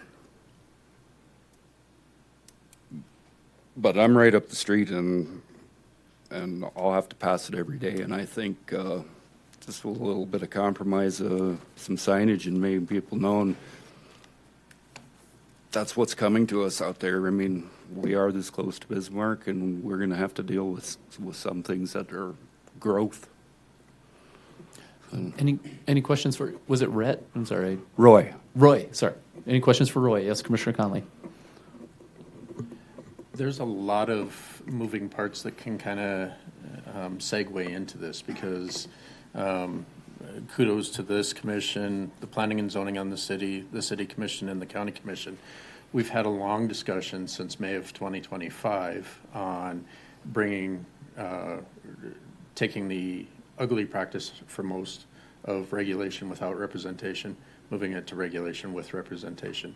I just noticed one member leave that he's still kind of caught in that. But part of the things with it is that, and the last speaker, everybody does have a right in our republic to share. It's codified in our century code with the new state law. And so appreciate everybody talking. And we're working on ordinances to protect those property rights, but it's always an ebb and flow. I have not read the letter to where it wasn't mentioned. I read a lot of the personal letters, but I think I missed the one with the small paragraph. And it's not the first time that government entities have not mentioned all the information. I don't think it was meant to be deceiving. Years ago, Bismarck accused over 7,000 people of overwatering. And when you looked at the size of the lots, they weren't overwatering at all. Probably could have used better words. And this check and balance system is how we pick up on it, and hopefully the letters can be written in a better manner so people feel more informed. So I just appreciate you saying as far as the property rights and that, and some of the questions. And I would encourage everybody to kind of pay attention to some of these new zoning changes that the county's looking at, to respect some of those and the protections being put in place, so that everybody has a little bit of say on how the impacts happen to their properties. And these can always be tweaked. So all input is recorded, and we'll continue to try to grow forward. So just appreciate it. All right, any more questions for Roy? Seeing none, thank you. thank you. If anyone else would like to speak in the Kaladi subdivision and zoning change public hearing, please do approach the lectern, let us know who you are, where you're from, and sign in.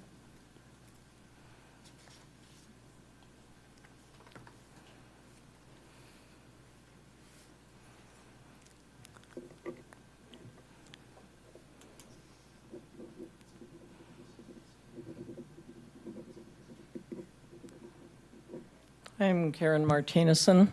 I don't have any skin in the game because I live about 4 or 5 miles away from where this is happening, but I did used to drive that road as a home health nurse and also hauling anhydrous tanks for my husband. So when I heard about this, I was reminded of that hill. And what was a little bit unnerving for me was going up that hill. Before you get to the top, you have to turn left, and And I thought that that is a blind spot, and it's a little bit frightening to me. Now, people that travel it all the time probably don't find it that way. But I redrove it today just because of that, and I do think that that might be something that signage will need to be addressed or something on that hill so that people are aware that there's traffic or extra traffic turning there. That would be my thought. We live a mile and a half from Naughton School. I think we had about 33 students there this past year. There's a lot of traffic with that amount of kids, and they are not all single, just one family. There's several kids in a family. And that intersection where the school is really busy because they're coming from different directions. But it's definitely a significant factor. So those are just a couple items that you might want to consider that might be, maybe there's some mitigation factors that can be addressed. Okay, any questions for Karen? Yeah, Commissioner Conley. Just a mention, I was, when I referenced some of the ETA properties, I'm talking about your husband that just left. Yeah. Any other questions for Karen? Seeing none, thank you. Thank you. If anyone else would like to speak in this public hearing on the Claude subdivision and zoning change, please approach the lectern, let us know who you are, where you're from, and sign in. Am I allowed to clarify? I'm not familiar. Yeah, just Okay. introduce Sorry. yourself. Okay, Mallory Claudy, and I am one of the individuals trying to rezone this property. So I feel like this has been painted as an eyesore, so I just want to clarify what this would look like. How do I? It's up there. Okay. There we go. Coloring isn't fantastic on here, right? But we've been very intentional to make it a very nice looking building. It is also not very well seen from the road, and it is not visual. I would be very hard pressed to stand at John's house and see this. We're surrounded by trees. Our property is surrounded by trees, so is John's. So even driving into the road, you have to you could maybe, if you're traveling north, maybe see it out of the corner of your eye. Otherwise, you'd have to be coming into our driveway to even see this. So if somebody were coming to tour somebody's property, they would need to know the school is there. It's not having any signage on the main road, anything like that. But we are surrounded by trees and then another fence. Our property is surrounded completely by, it used to have animals on it, so completely by wire. This acre fence is an additional fence to that. But I just wanted to show that because I think it looks good. The chain link next to it, I'm going to paint black so it blends in. Very proud of it. But like I said, you can barely see it. Any questions for Mallory? Commissioner Conley.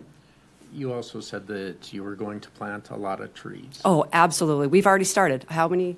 About 28, 30 trees. We've already started. Now, different sizes, right. But yes, we're working with the NRCS, approximately 5,000 initially. Approximately 5,000. And then we are also doing approximately 10 acres of wildflowers. We've already personally started 2 of those acres. And then we're giving the NRCS free rein to do what they feel is best with the property for the benefit of our area. Any additional questions for Mallory? Yeah, Commissioner Conley. When I mentioned it to the group, it's not approved of yet, so it's not official, and it has to go on to the county commission. But the number on it, forgive me if I'm getting this wrong, Mitch, 7.11. It talks about buffering with projects, or whether it's special use permit or R1. But something for you to take a look at, because Sure, that might be, 7.11. I don't know, will that be the official number that it turns out to be? Are you talking about staff? Mr. Chair, are you talking about the stat? No, it would be under that article, whatever article that says on there, but that's a definition, so Article 3. Buffer zones or buffer strips can be utilized for properties that have higher impact on their neighboring properties. Can you explain what a buffer strip is? I'm sorry. Tree rows? Yeah, I guess Mitch, if you want to, I guess it's in our definitions, but Mitch. Yeah, could be either a solid fence or a tree rows, just to protect neighbors' eye line into the property. They don't want to, if it's you want to not be obscured, but it doesn't want to be. You want to reduce the impact to the neighbors. Okay, yeah, the first 5,000 trees are actually all butted up to the existing tree rows, both on the north, west, south, and this goes into the rest of our 80 acres, north, east, and south. Okay. Any additional questions for Mallory? Thank you. Seeing none, thank you. If anyone else would like to speak in this public hearing on the Claude subdivision and zoning change, you know the rules.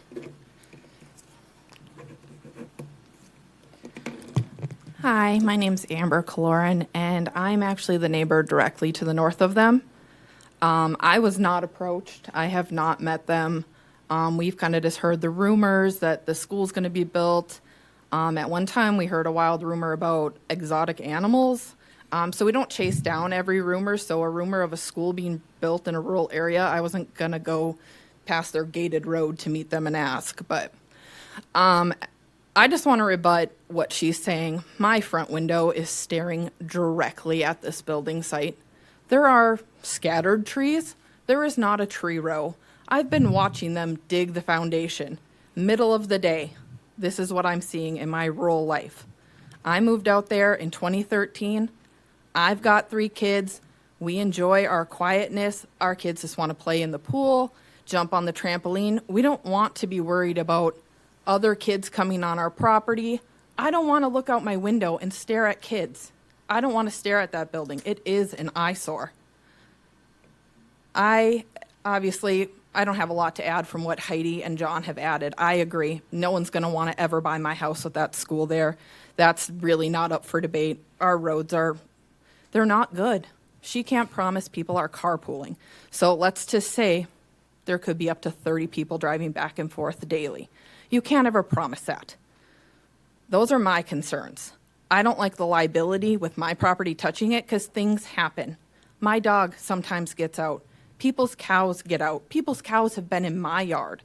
There is a lot of liability for all us existing owners, and that's not something we moved out there for. I did not move out there to be by a school. I have 3 young kids. I wouldn't have bought that house with the school there knowing that with my children. This isn't what rural life is. Any questions for Amber? Seeing none, thank you. If anyone else would like to speak in this public hearing of the Claude subdivision and zoning change, please approach the lectern, let us know who you are, where you're from, and sign in. Anyone else like to speak? And this will be the last call for this public hearing. Okay, any of the commissioners see any reason that we should not close this hearing? Okay, seeing none, this public hearing is closed. We will move into discussion and action on the Claude subdivision and zoning change. I'll move we approve as presented and send it to the Burleigh County Commission.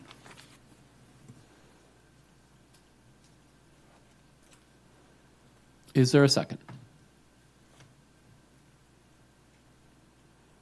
Okay, that motion dies due to lack of second. Is there any discussion or action that we would like to take on the Claude subdivision and zoning change? Mr. Chair? Yes. I guess as we were all listening to what everybody had to say, I was thinking of the landfill and how people chose to move out to the landfill area after the landfill was already there. And so that's a completely different thing than having already established your rural way of life, and then something like this comes up that does change your way of life. It does change your property values. I don't know if I'm the only one here that has 40 or more acres, but I would not want to live next to this school either. And for that reason, I would move to deny the final plat and or the zoning change with the reason of, well, I wouldn't want to live beside it. I think it will devalue property. And I do think it changes the way of life of the neighbors, and that's not what they bargained for. So you're moving, your motion is to Deny the final plat. deny final plat and zoning change. Is there a second? Second. Okay, it has been moved and seconded to deny the subdivision approval of the final plat and zoning change. Is there discussion on the motion? Yeah, Commissioner Conley. We're in a real crux. Government's going to get more expensive as we get less community focused. And the history of schools in small areas, I mean, it used to be, even back into the 70s and 80s, there were a lot more people per square mile on a section of land than there is now. As farms get bigger, there's less and less people. And as those people move into communities, the cost of government keeps going up. We don't have a lot of providers. People don't talk to their neighbors. We had an informal question on a police study years ago when they were trying to reinstitute the neighborhood watches. And it basically, a lot of the neighbors came back and said, we just don't want to be neighborly. The minute that starts happening, the cost of government goes up and we become less neighborly everywhere, including in the rural areas. So when you talk walkable schools, there's some significant studies out there, like in the early parts of the 1800s, early 1900s, in small communities. Those schools, that's where you got that closeness and that importance. And those are some of the things that we're losing. So do we continue to say, well, we don't want these things here, it sounds like a nice idea, and push it in an area and disconnect? Or do we reverse that and gain back some of those losses? It's really hard to find. I mean, the state in 2023 legislative session, I believe, we were supposed to have one psychologist for every 500 students. The state increased it to one psychologist for every 300 students. Just in Bismarck Public Schools alone, that was 2.5 FTE. That was a $2 million increase, but everybody wants less taxes. So we're going to have to make a decision. Do we start taking care of people that are living close to us, respecting the property rights, respecting some of that, or is it just we want to put a circle around the 10 acres we're on or the 40 acres and that, and let us get further disconnected? So we're paying a price right now, and that's part of the reasons for these discussions. Seeing the impacts, it used to be Denver Airport, there was nobody around there. And now, because they wanted it outside, now it's all homes. I was in Helena last week for a graduation, 364 people. There was deer all over town, right in town.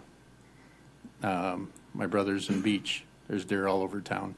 And that's a bigger footprint than what this school would be. So I'm going to side with the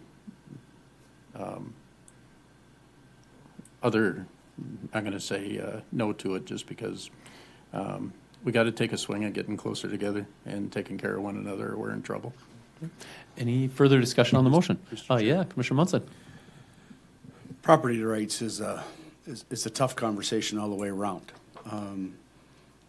I want to be able to do what I want to do on my property, and I think everybody should have that same right. We're listening to both sides of it here. Each one wants to do what's best for them on their property. And it's tough to sit here in this situation and make those decisions. To answer some of the conversations that happened out here, the reason the school is not really on the discussion is because school by right is allowed in a residential zone. So for planning and zoning to put out the notice that this was because of a school, that's not their job. They are telling you that it's going to change to residential. What that land is used for is the property owner's right. On the flip side, I would love to run in my 40 acres and shoot my gun and do whatever I want to do on my land as well. So this is not an easy situation. It's a tough conversation. And I honestly don't know which way I'm going to vote yet. Yes, Commissioner Bittner. Copy that. I just, I'm really tormented here. Because, first off, I bought my place 39 years ago. And there was no other houses. There was a farm across the road, and it was crop everywhere around me. And we lived within a mile and a half of the school. It actually mattered to us that there was a school there. We, our kids went to that rural school. And so, you know, I have a real problem with agreeing that my property value is somehow diminished because of a school. I pay for that school in my property taxes, you know, because it's Apple Creek School District, and it's one of the higher cost school districts around, and I don't mind that. So with regard to shooting and wildlife, and the wildlife, you know, disappearing, in the time that I've lived in my place, first off, I've allowed anybody that asks me if they can hunt to come and hunt, and especially if you're a bow hunting turkey hunter. I can't get enough of these turkey hunters, because now there's houses all around me, and the wildlife doesn't care at all. I've got deer hanging on the wall in my garage that were really nice deer that came from right there, and with the exception of the epizootic hemorrhagic fever or the blue tongue, those deer would still be there in great numbers. And so I'm really struggling, because I understand the notion, but the property values in my area are only going through the roof. I mean, it has, the value of land is getting so high that I just can't imagine a project like this having a negative impact. I'm just sorry, I just can't, but I'm really tormented. And like you said, I just don't know how I want to vote on this one. Good points. Any further discussion? Commissioner Conley? Well, and I appreciate that. I mean, we've done a lot of work on this ETA, and with the expansion to the 4%, the 5%, as people add buildings, and some of these are rural properties, they're adding very large horse arenas. They're adding very large, bigger than the square footage of the school by a long shot. Oh, yeah. And arguably, some of these places are very nice, and that so the fact that you can construct something with a small footprint that also looks nice, that blends in, is perceivable. But the more of those buildings now, with the deregulation of most of the ETA and the representation with or regulation with representation, the more of that stuff that gets put in place. We had that hard discussion. Before it was, well, we rely on state law and there will be forced annexations based on plumbing code and all this. We've got rid of that conversation. There's no more forced annexations between the relationship with Bismarck Burleigh. I mean, those conversations can come up again, but have fun to those people if they want to have it and that. But since there's not, the only way you're coming into the city is through request. So if people want to stay in the county, they can stay in the county.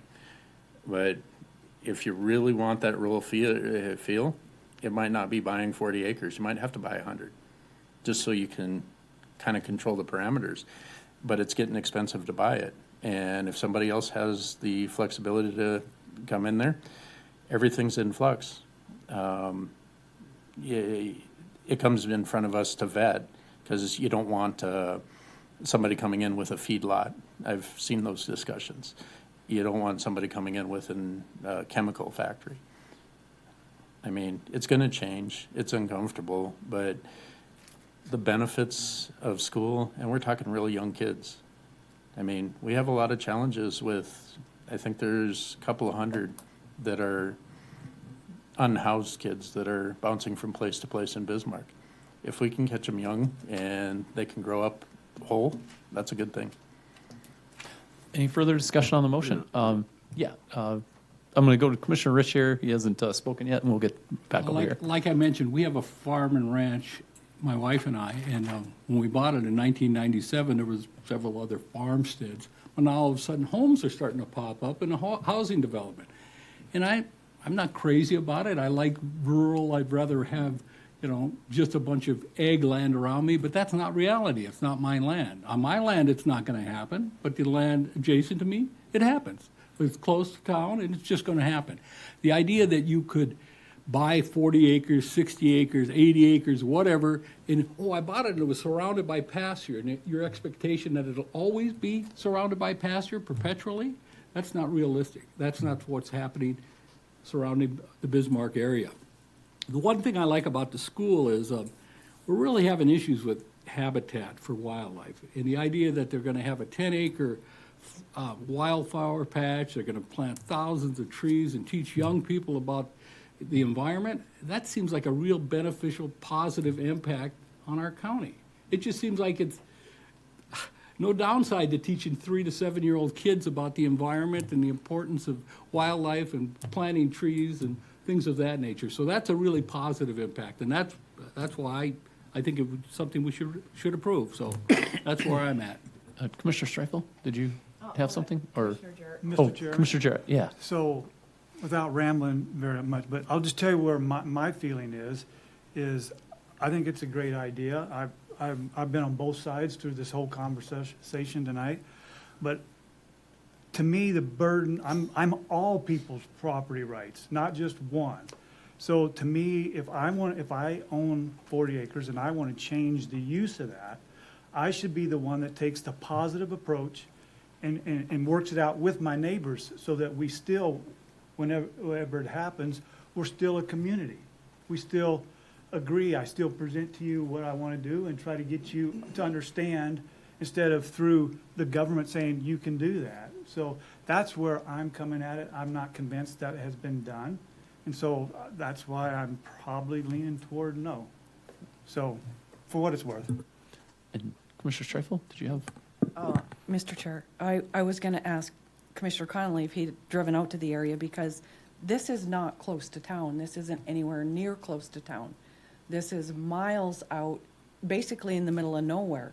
I think if we'd all be looking at this different if this was a 10-acre spot closer to town where the gravel roads aren't going to be kicking up a lot of dust and where you're not going to have 30-some cars on actually not just once a day, but twice a day, where you're going to have people concerned about liability and just a number of different things. I think it would be a whole different deal if it was closer to town and it was on 40 acres closer to town or 10 acres closer to town. You fence off your 1 acre and you actually buy the land with this in mind and you have the approval going into it rather than moving into an area and trying to change the area because it's what works for you. And Commissioner Bittner, did you have something? Yeah. Yeah. And just more of a philosophical question than anything. Would we be having this conversation if nobody ever mentioned a school? Since a school is an okay thing, if they would have just kept their mouth shut and said, well, I want to do this zoning change. Good point. No. I'm just curious, I guess. Right. And it's, and I guess like you alluded to, I think it was Commissioner Risch, is that if people are coming to us for changes in land use, they don't necessarily have to tell us what they are doing with it. So that's exactly what your point is that they come to us and say, yeah, I don't want to take that I a want little to bit change further. this. Yeah. I own just a little bit of land. And my understanding, because this is owned ag, that my daughter's a veterinarian, and I understand I could put a veterinarian clinic there. Well, I guess I wouldn't have to ask anybody. This is not an easy one for me.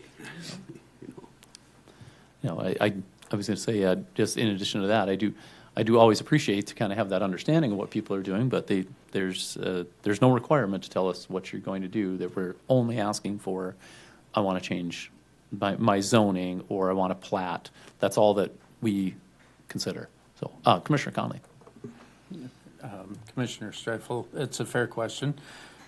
This is a very busy last month with the election. I didn't get out to where I drove it. I've driven in that area before. But to look at it in this lens, I would say the only way I'd have that opportunity is if motions were either rescinded and we table it for a month, so everybody has that opportunity to look through it, because the landscape's always changing. It might be different than it was 10 years ago, so. Yeah, Commissioner Bittner, yeah. Thank you.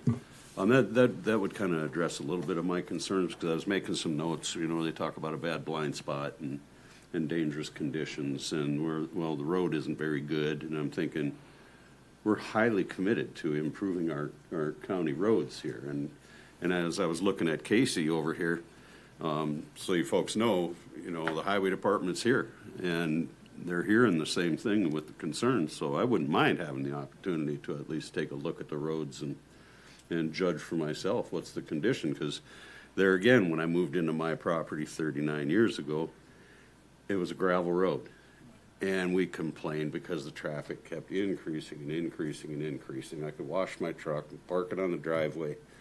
We didn't even drive it, and it'd get dirty, right?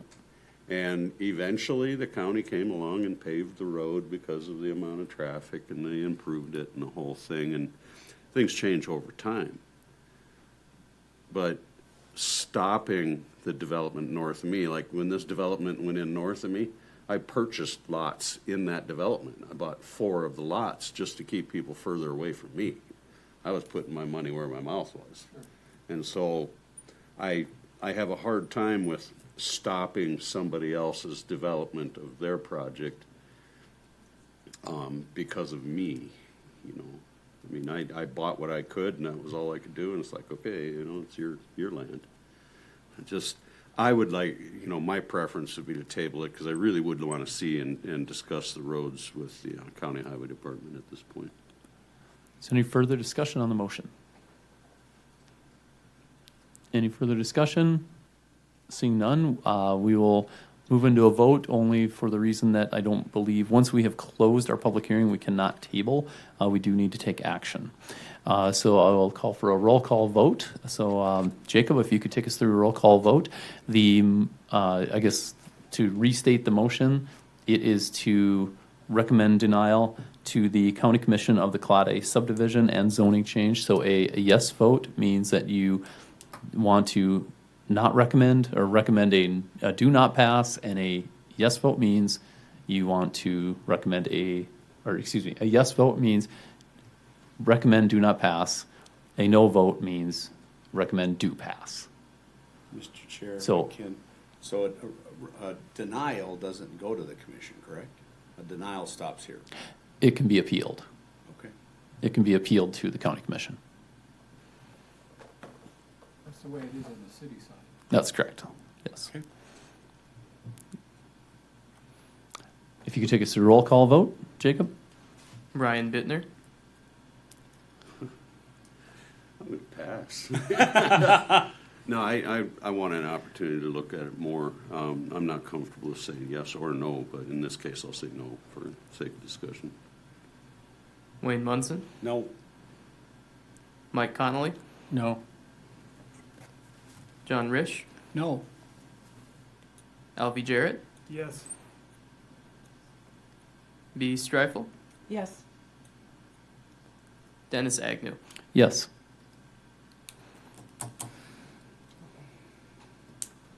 All right, the Class A subdivision and zoning change will go to the Burleigh County Commission with a do pass no.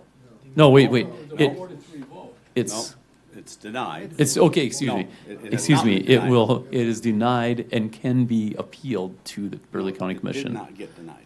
No, it's through. Her vote was, her motion was to deny. Wait a minute. 4-3, was it? 4-3 to It's 4-3 to not, not deny. Motion failed. Motion failed, Right. so it moves to the county commission with a do pass recommendation. No, No, it's dead. our motion was to deny. right. Right, And but it it failed. failed. Instead, we go back to square one. Right. We're Yep. talking. Yeah.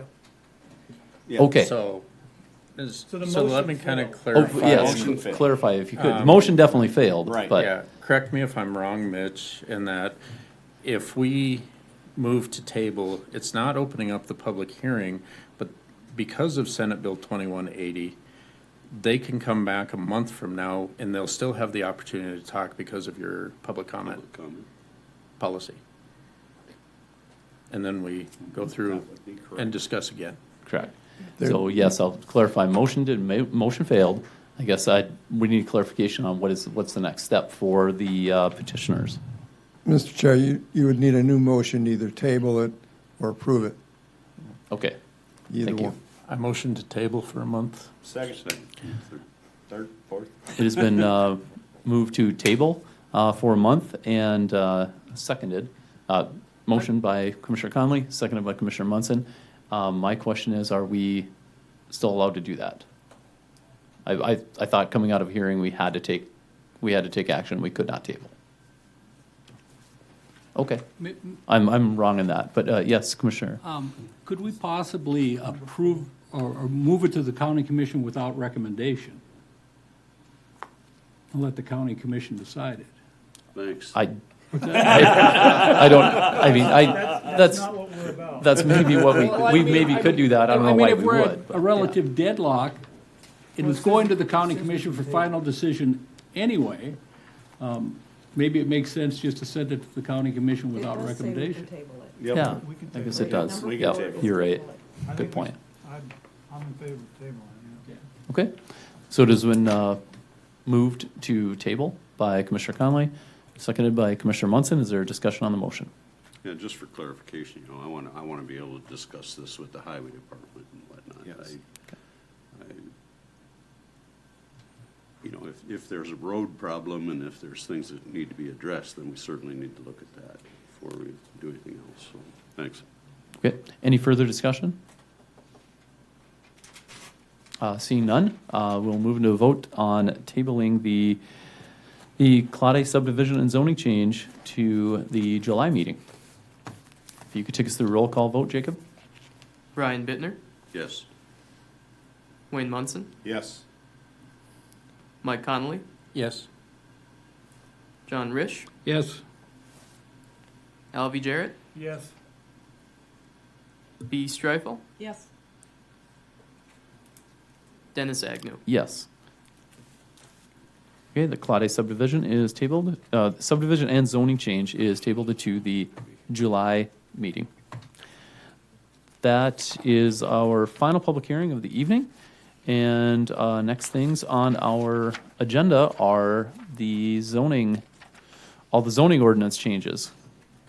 We only have 10 of them tonight. So, better than usual.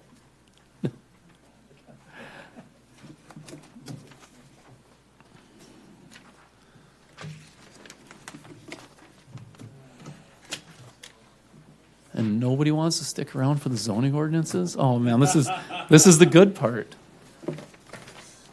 Oh.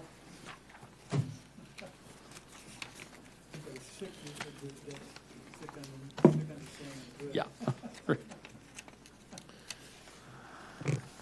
Okay, we can, let's see, I guess we're starting with, let's see, what did we have here? It was the definitions of ordinance summary. I believe, no, these were the ones that we talked about these are the changes that we recommended last meeting? Or are there Chair, changes other than that? Since February. Oh. We've been working on this since February. So these were all the changes over the last months. And they're cleaned up from last month's meeting. Right. To try to get to a public hearing. The first staff report, Exhibit 711, is for buffer yards, strip of land definition defined and where they're required and all that exterior stuff that were discussed at last meeting. Yep, and so everything highlighted are the changes that we wanted on the last meeting. Yeah. So that's just yep. Including childcare center. No different changes, yeah. Yeah, Are we just on the first, Yeah, the definitions. Like I'm on page 3, and I want to make a comment about something on page 3. Yeah, 2 and 3. Page 3 is, the same article. Okay, under personal storage unit. Okay. It says the uses and the whole thing are private recreation and not open to the public. But personal storage units are intended for use by residents of an adjacent neighborhood. Isn't that the public? Neighborhood meaning another subdivision, even really, they should be adjacent to a subdivision. Yeah, but, Because they're zoned for residential only.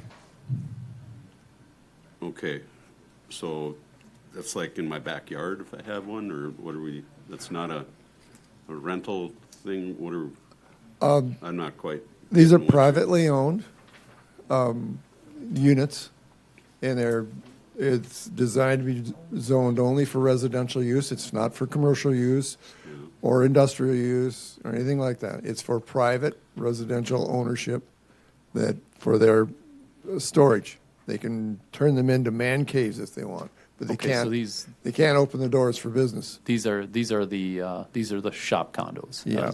Okay. They can't live in them though.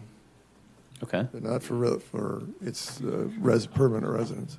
No, I'm not, I'm just confused.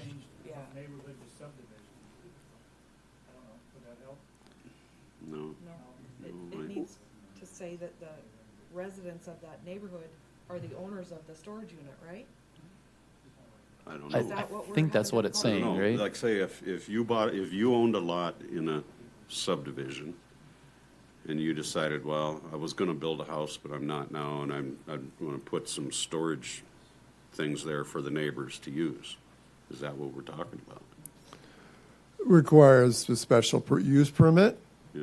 but it's zoned in residential. The idea is these are not for commercial or industrial use as a shop condo. That's what we're trying to avoid. Right, but it is for the public that lives in the neighborhood can like rent it and, Yep, exactly. That's what Right. it's designed for, yeah. and it's not just that one subdivision, it's kind of like. Neighboring, an adjacent neighboring Wouldn't that subdivision. be, if you were renting it though, if you were renting it out, isn't that commercial then? This says non-commercial building, but wouldn't rental be a commercial use? No, Or not? it's strictly residential. It has to be zoned residential. Okay. And it cannot be used for anything associated with a shop condo in a commercial area or an industrial area. Gotcha. But it does say owned, so it Right. can't be the rental thing. Be very similar if the ranch, if the storage unit area just south of the ranch was just for the ranch. It wasn't commercial use, it was just for the residents of the ranch. Mr. Chairman? Yeah, yes. I'm just wondering how we could possibly enforce that. Let's say I built these storage units next to these or this housing development or whatever. Yeah. And then I've got one vacant, somebody a little ways down the road says, hey, can I rent one from you? I don't know. It's gonna be. Well, I mean, That's why it it says doesn't owned. say you can't rent it. Mr. Chair, sorry. Yeah. It doesn't say, it says used by an individual or a household for personal storage. It's designed for very strict use. Gotcha. So you couldn't rent it out to someone else? I would It's say for a that year. you could. Okay. Yeah, because it's, I mean, if you want to rent it out to somebody who wants to turn it into a man cave, I guess that's where I kind of run into the question of that open to the public, because it is, I mean, it has to be open to the, Rented to someone Public. from 2 counties away? Yeah. You know, I mean, how would you ever know, right? Mr. Chair, I think that'd be awfully hard to enforce, to figure out, oh, you're renting this. How do we know they're even renting it? I mean, they are privately owned. Okay. And they are restricted to this description only. Gotcha. Yeah, A Commissioner Conley? non-habitual or habitable, non-commercial building owned or used by an individual or household for personal storage. I think on some of this, because we've talked about it before, Mm-hmm. having something in place, but kind of general, because a lot of times it's not so much identifying what it is, but you definitely know when it's wrong. Mm-hmm. And then all of a sudden it ends up back in these conversations, and then we adjust the ordinance from there. I got one that I have to talk to the city about, to where 2 people decided to build something in a shop that's not Okay. supposed to be there, as an example. Okay, so do we want to change any of the wording on that one, on the personal storage unit? Or leave it as is? Well, I just think we could kind of cross out that and not open to the public, because it is open to the public if it's residents of an adjacent neighborhood. Mm-hmm. Okay, So I think it's just unnecessary language. so just take that and not open to the public Right. out, strike Yeah, that. because I think we understand, it's clear, it's for personal storage, it's not for, Yeah. you know. And it says non-commercial already. Yeah. It's just, Mr. Chair, is the only intention of that was to keep it away from public transactions. Open to public for sales, for transactions, for commercial use. That was the I intention. understand that, but I think it's addressed with the non-commercial. Okay. And we've already called out, what it can be used for. We're calling out some things, but Commissioner Resch, yeah. Well, my only concern, then, let's say somebody builds 40 of these and it's a housing development of 60 houses, and he's only able to rent out 38 or 39, and his brother-in-law, who lives 5 miles away, says, hey, I'd like to rent one. We'd be prohibiting that? No. No? It says, As long as Only it's, to your brother-in-law. of an adjacent neighborhood. It says, well, that's splitting. I mean, it just seemed to me, Jason can be a broad term too. okay, adjacent could be South Dakota. Well, that might be a little stretch, but. Okay, are we good with all the other pieces, I'm the good. highlighted pieces in here? Okay, I think we can move on to 7.1.2. And that is let's see, incidental uses. Okay, Mr. Chair, yeah, we cleaned up what was talked about last time. We are increasing the allowance per acreage, increasing from 4 to 5%, up to 5 acres. After 5 acres, it changes to 4%. I think that's a good change. I believe we kind of beat that one plenty in the previous meeting, and I like the way it is called out in here. We've got the but not limited to on page 5. That is in.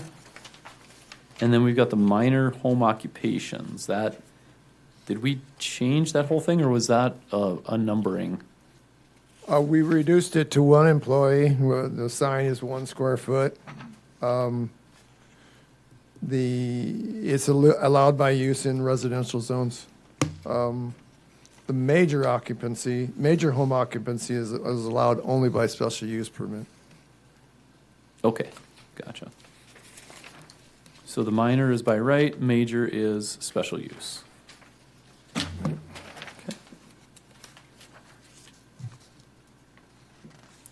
And so on was it number 10 on page 8? I know there was we discussed that. That's the CDL piece. Are we all happy with that, the way that it's written?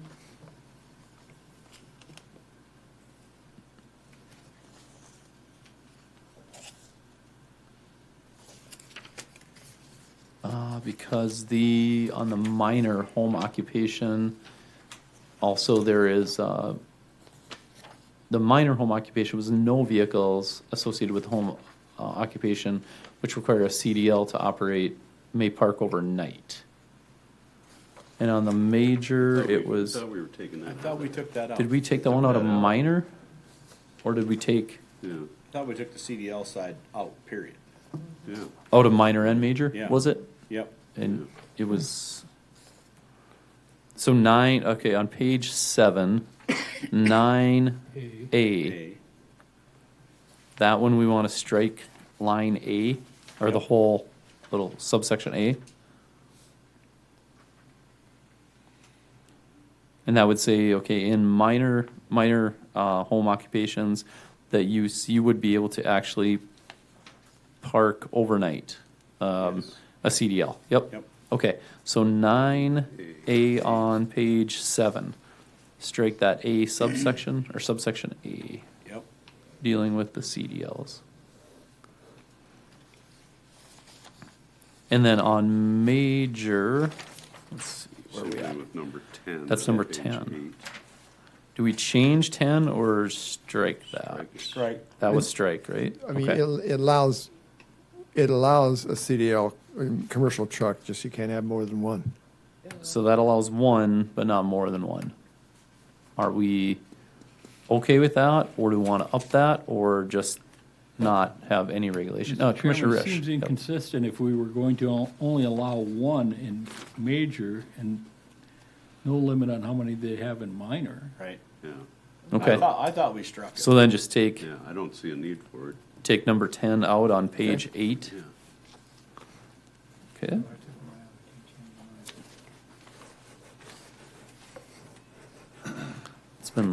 It's been a month ago since I tend to forget some things. Yeah. I mean, I think I understand the intent, you know, is to stop having a whole bunch of trucks parked there, but people don't do that in residential areas, you know? And if it's in a major, it's by special use anyway. Yeah. Yeah, yes, Commissioner Mr. Strickland. Chair, there are plenty of semi-trucks in residential properties right now. Mm-hmm. Absolutely. But Yeah. individual semi or something, that, like I was saying at the last meeting, I have a neighbor that does that. He parks a semi there and it doesn't bother anybody. Yeah, I mean, we don't hear, when we do hear complaints, we ask, and then you don't hear them anymore. You don't hear about them anymore. Right. Okay. Casey? Oh, yeah, Casey, you had something, or just quick? Just one, Hay Creek Township this week on 76th Avenue. There's a gentleman parking his trailer actually in the middle of the road, and he leaves it overnight. He's done that frequently, but he moves it every 24 hours, but it could be a traffic hazard. The sheriff has been notified, you know, they can only tag it if it's moved within 24 hours. It's legal going from there. So that's one of the parts that is just thought about on there and how you would like to address it. It's a trailer? Yep. Yeah, he's been going up with his semi, then he drops the trailer, moves his semi, leaves it overnight, parks it, rehooks up, and then takes off in the morning or after he's had his required downtime. That's on the street. Yep, and it hasn't been on the edge of the street. It's been right in the middle. They've provided us photos a few On the times. street. Well, this is talking about a home occupation. Yeah, that you know, one's parking on, the like, house. your Yep. land, you know? Yeah, the one I was talking about is the one you were talking about before on 9A. Yep. Yeah, Commissioner Streifel, you had something on number 7 on page 8, Yeah, I right? just wanted to ask about the 11 PM. Was that from the city? Where's this? On number 7 under minor, it's also under major, the 11 PM, hours to do business. Major is, Number 7 on page 6. I mean, I might be older. Page 8, it's Or no, yeah, I wanted to. Minor, it's Actually, I did want to bring that up. Page- Those are pretty late hours. I was thinking 6 isn't early enough, but. Well, it's 7. I know. Oh, yeah, I'd rather, early, but 6 to 8. 11 o'clock at night.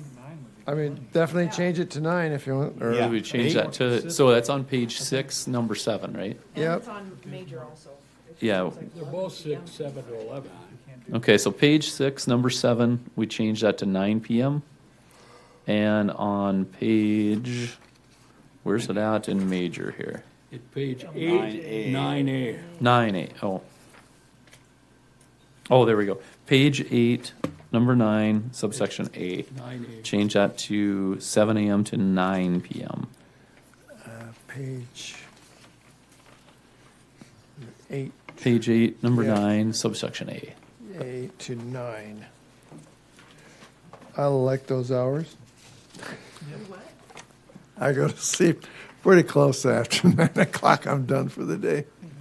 Same here. Okay. Anything else on on minor or major that we would like to change?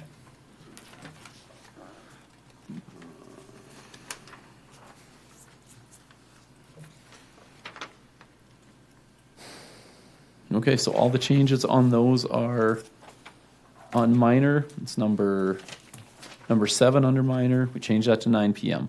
On number 9, subsection A in minor, we struck subsection A.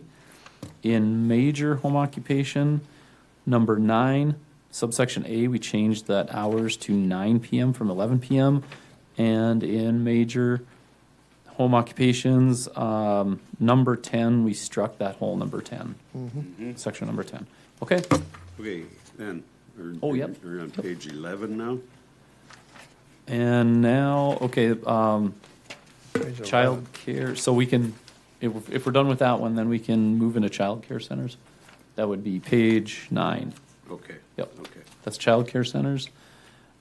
Because then there's, you gotta do the same sort of things that you were just talking about. Yep. Page 10, 9A, same thing. Yep.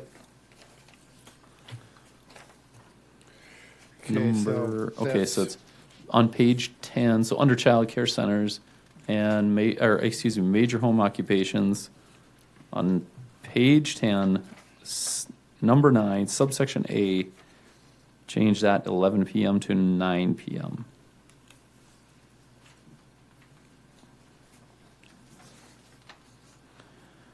Jacob, you getting all this? I'm writing it down. Yeah. Jacob's like, I don't know what you're talking about. Okay. Then, top of page 11, at number 10. Oh, yes, yep, so, yep. And did we, okay, yep.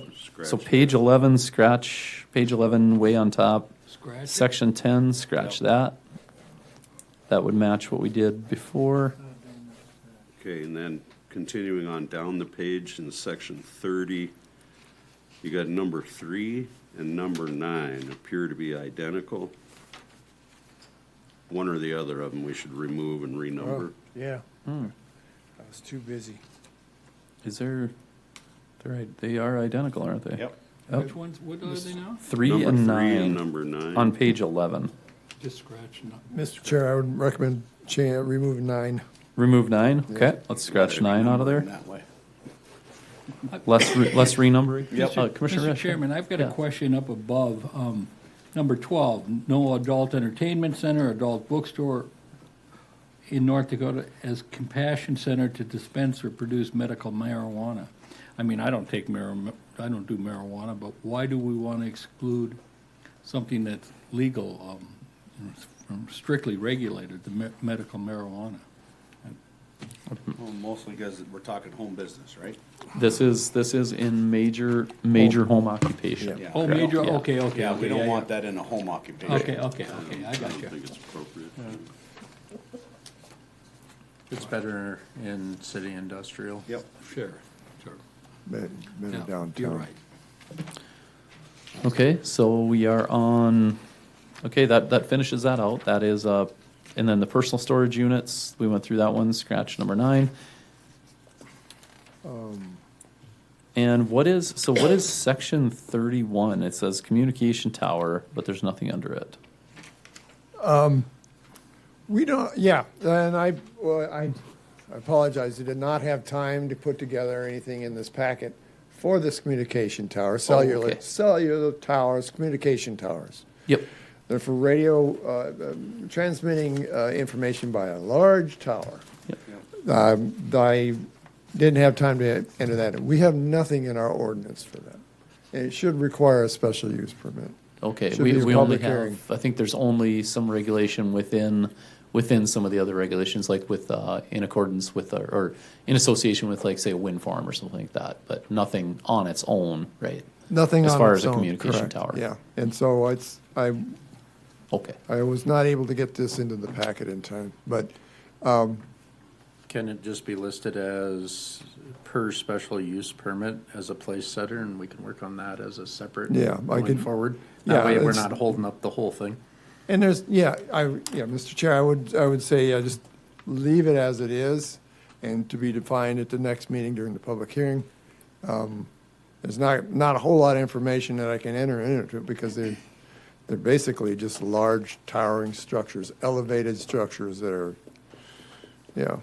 And then, I guess just for my thought is that on a communication tower, I assume that's going to be on agricultural land only, or ag or commercial, or They put them industrial? anywhere they need to put them. Okay, There was a call for them to, down on 12th Street, South 12th Street, there was a call for them. yep.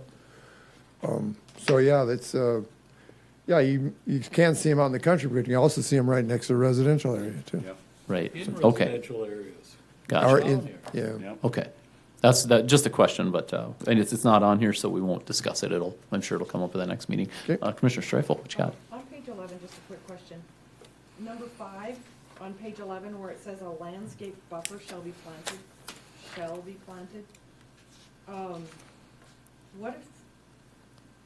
What if they can't plant something in the area? Does that mean they can't do a fence instead, or? These are personal storage units, again, they're zoned for residential, and so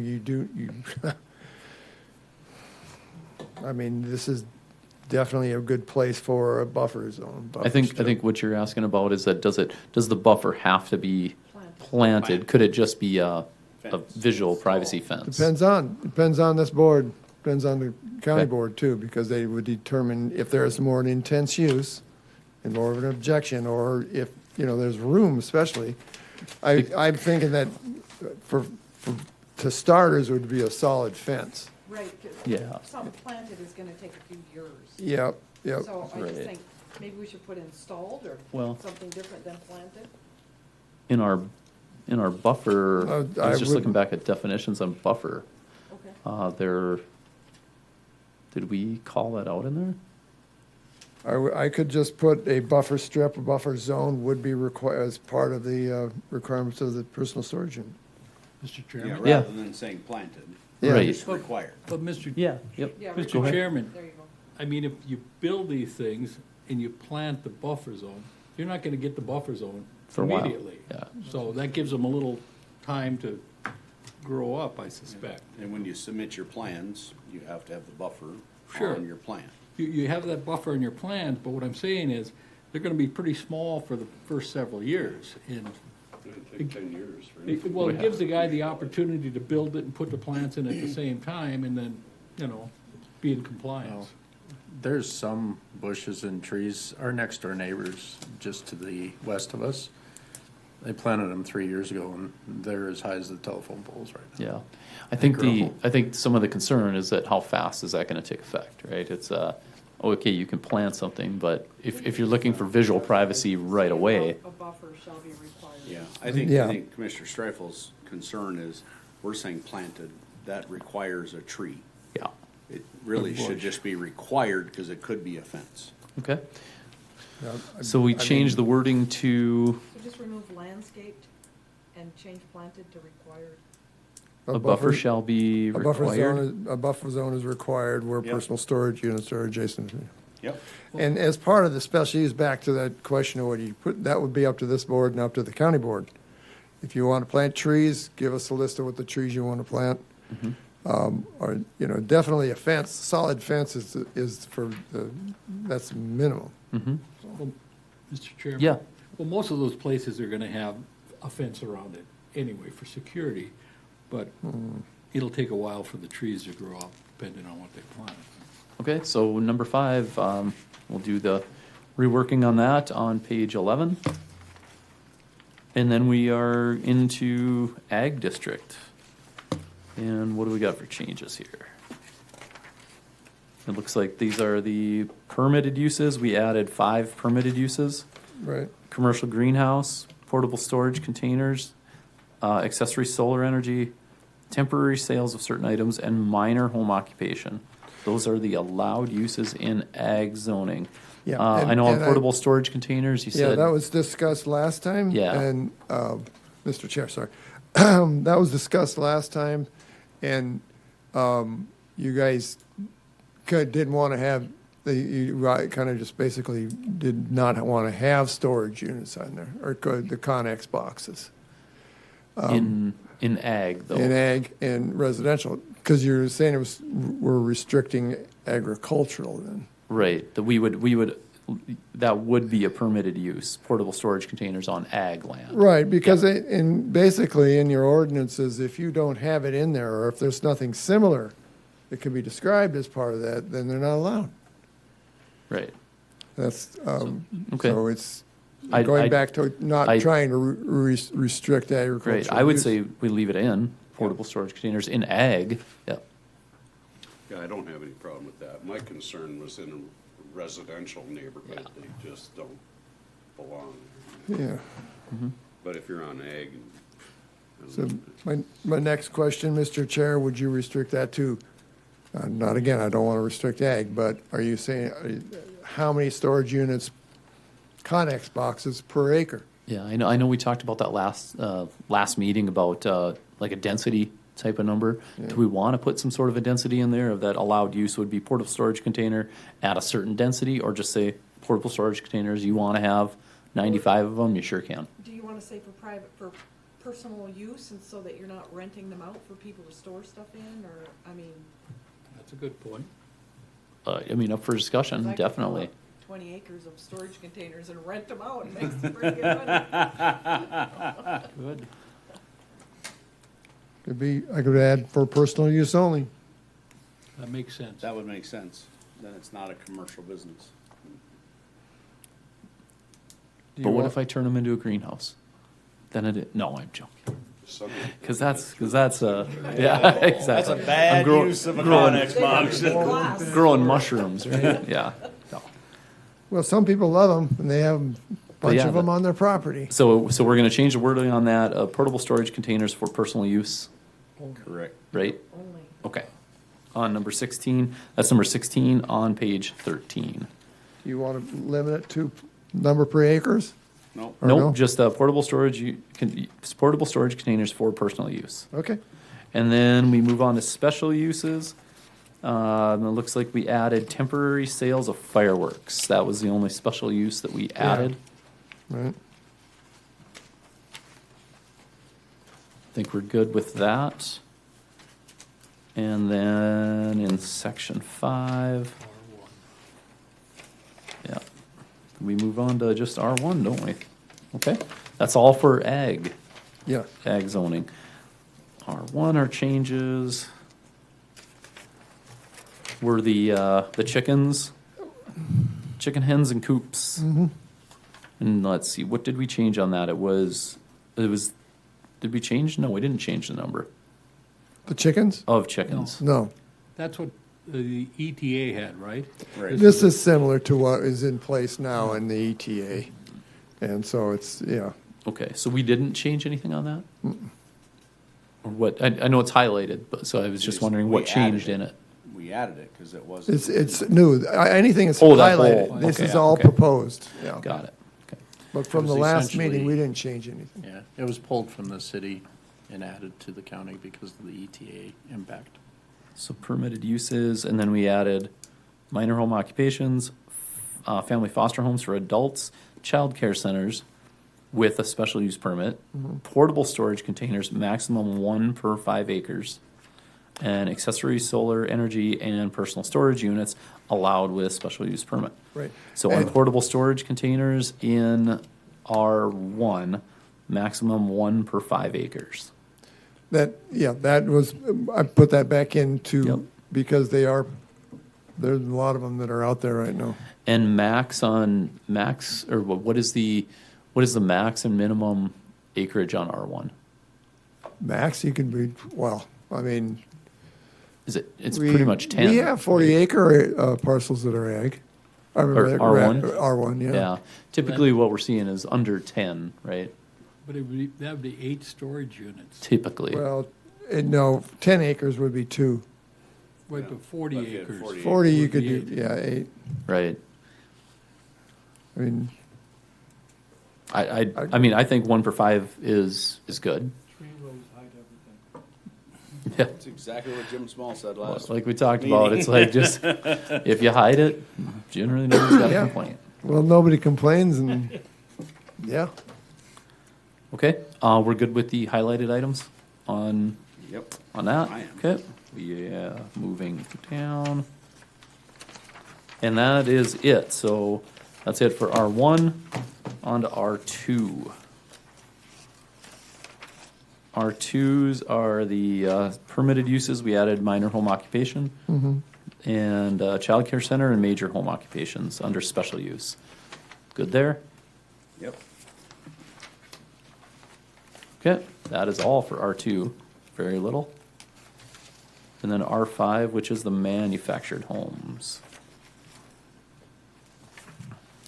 So no businesses shall be conducted in mobile home parks. Example was the minor home occupations.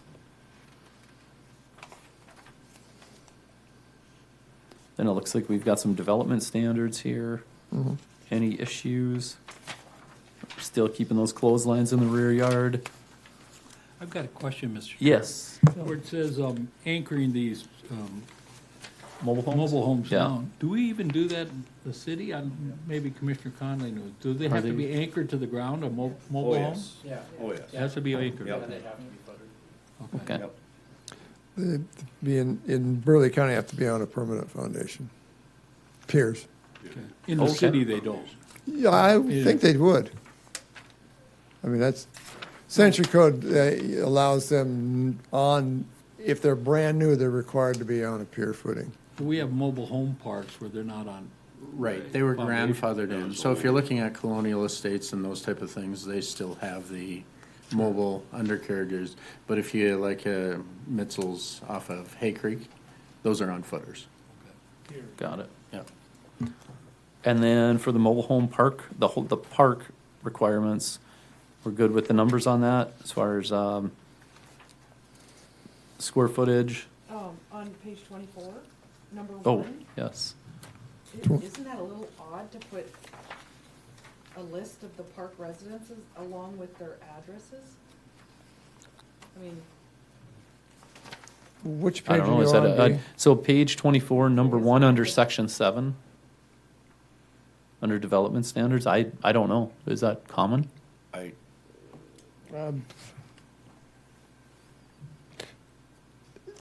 honestly couldn't tell you. Home park, I would not want my name and address at the front entrance, just saying.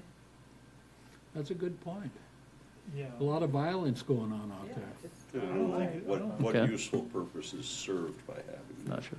Well, especially with the new management companies coming in, it used to be that a lot of them, they own their trailer, but a lot of the personally owned manufactured home parks allowed them to put up their own fences at their own expense. But now the new management companies are purchasing the properties, and it's becoming a safety concern because they're requiring that they rip them out within, say, 30 days, and if they don't, then the owner of the property goes in and rips them out, whether they want it to or not.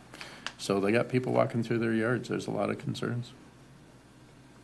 So do we want to strike number 1 under section 7, number 1 on page 24?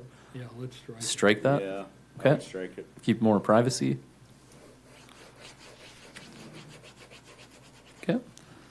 be no different than having a residential development and a sign at the front of the, you know, Yeah. Yeah. Well, no. Well, there'd be more need for signs, though. In an apartment. But the only you let have them have secured 1 entry. square feet, so it isn't gonna matter. Yep. If you got B doesn't live here. Okay. He does not live here? Or she's, oh, Okay, so we are on to the R5. locked and loaded. R, let's see. Wait a minute, is this a double up? Or not? What's No. that? Didn't we just do R5? Or no? Section 5. We're on the Article- mobile home, R5. Yep. We just finished page 24. So 24, okay, yeah, we're off of 24, now on to 25 Yep. here. On the requirements for the actual mobile home parks.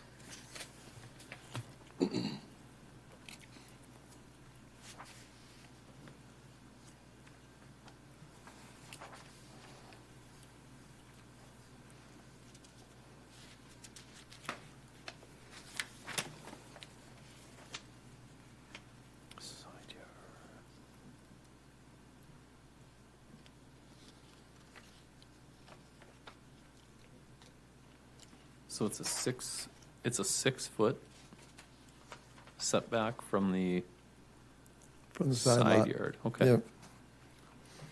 It gets back to fire codes of Yep. 10-foot separation.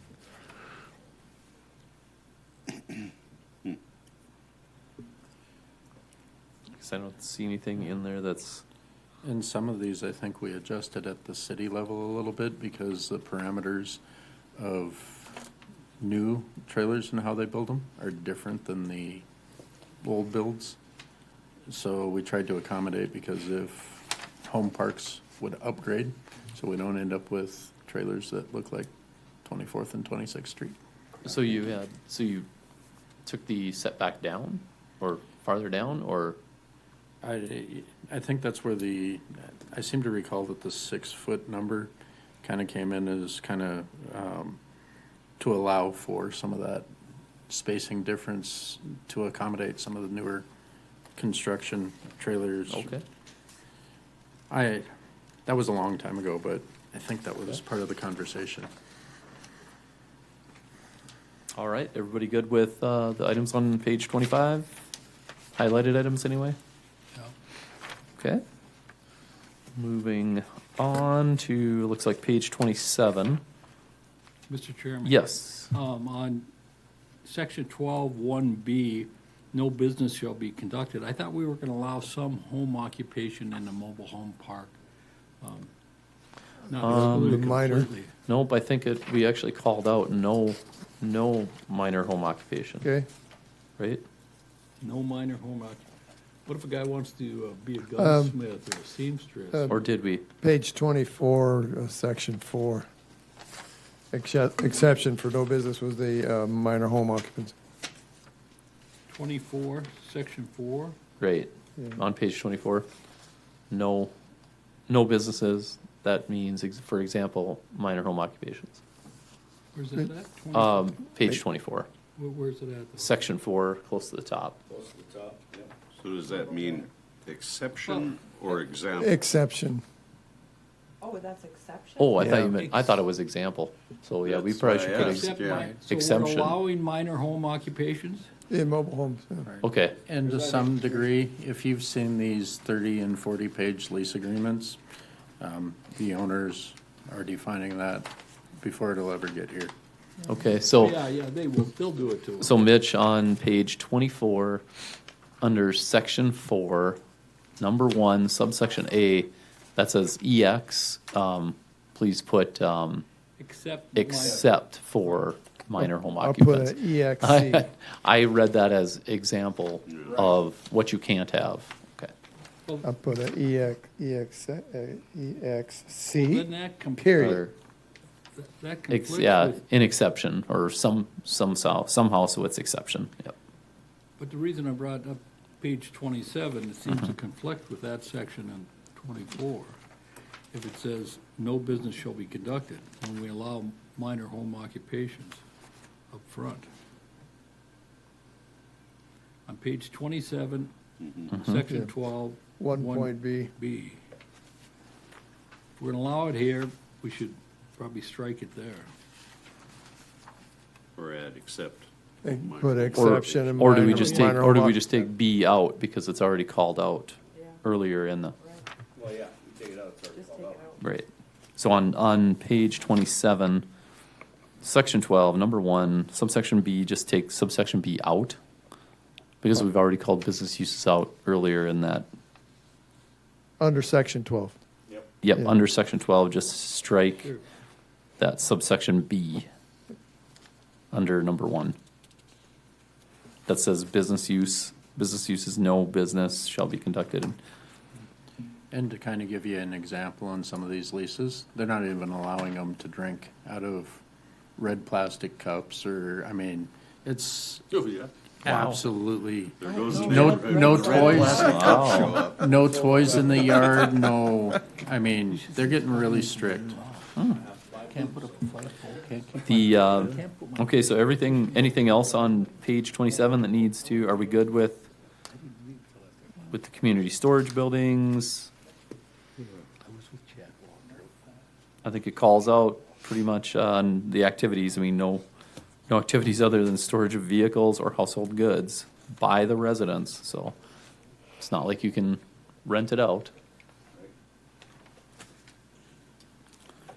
And on page 28, that's our last portion of the ordinance for the manufactured homes.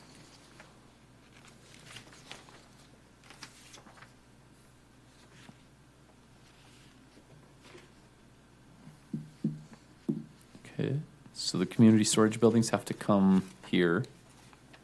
Right.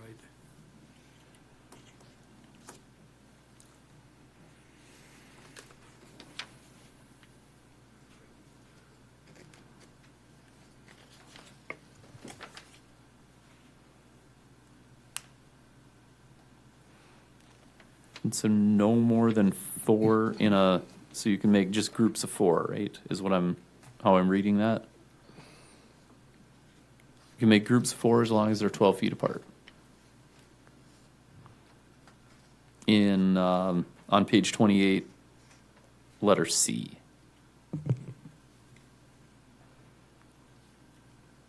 Yeah, it's saying for groups of 4 buildings at a time, and they have to be separated by 500 feet. Or that the group at 4 have to be separated 12 feet apart. But the next group of 4 would have to be 500 feet away. Oh, okay, I get it. Okay, if we're good with that, then we can move on to the commercial district. Buffer yards again. We need to rearrange the language a little bit there. It doesn't make sense to me that we would have a buffer yard required between an R1 and an ag zoning. I don't think that's what it means. It's not the intent. It's, I think, between an R1 and ag and. Or it's commercial, because this is under commercial, so. Commercial and the industrial is the heavier duty use. Right. So you'd want a buffer yard between the heavier use and either R1 and ag zoning. Right. It doesn't make sense how it's written to me. Yeah. So buffer yards are required for commercial and industrial zoning districts, including R1 and ag. Or between, buffer yards are required. Like, see, how do you put for commercial.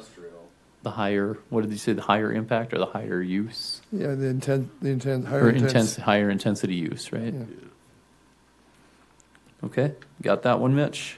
Under Well, applicability? we want to keep, Yeah, you want to keep the concept, I agree with. Just the It's wording. The wording doesn't seem I'll have to quite, reword it. you know. Because it kind of gives the impression that we need a buffer yard between R1 and ag. which No, you I don't. Yeah, think- you Right. don't want that. Right. Yeah. Maybe if you put commercial and industrial in front of R1, that might make it clearer.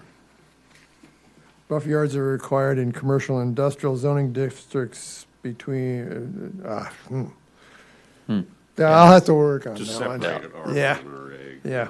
Co-pilot will help you out. Yeah. Throw that through Grammarly. Google Al. Okay, so uses permitted, it looks like we added, we added temporary tree sales, or temporary Christmas tree sales, temporary sales of certain items, and portable storage containers limited to 1 per lot, and this is under commercial, and then accessory solar energy systems. No Christmas All tree good with sales that? In the summer? Temporary. In commercial, we only can have 1 storage unit? Per lot.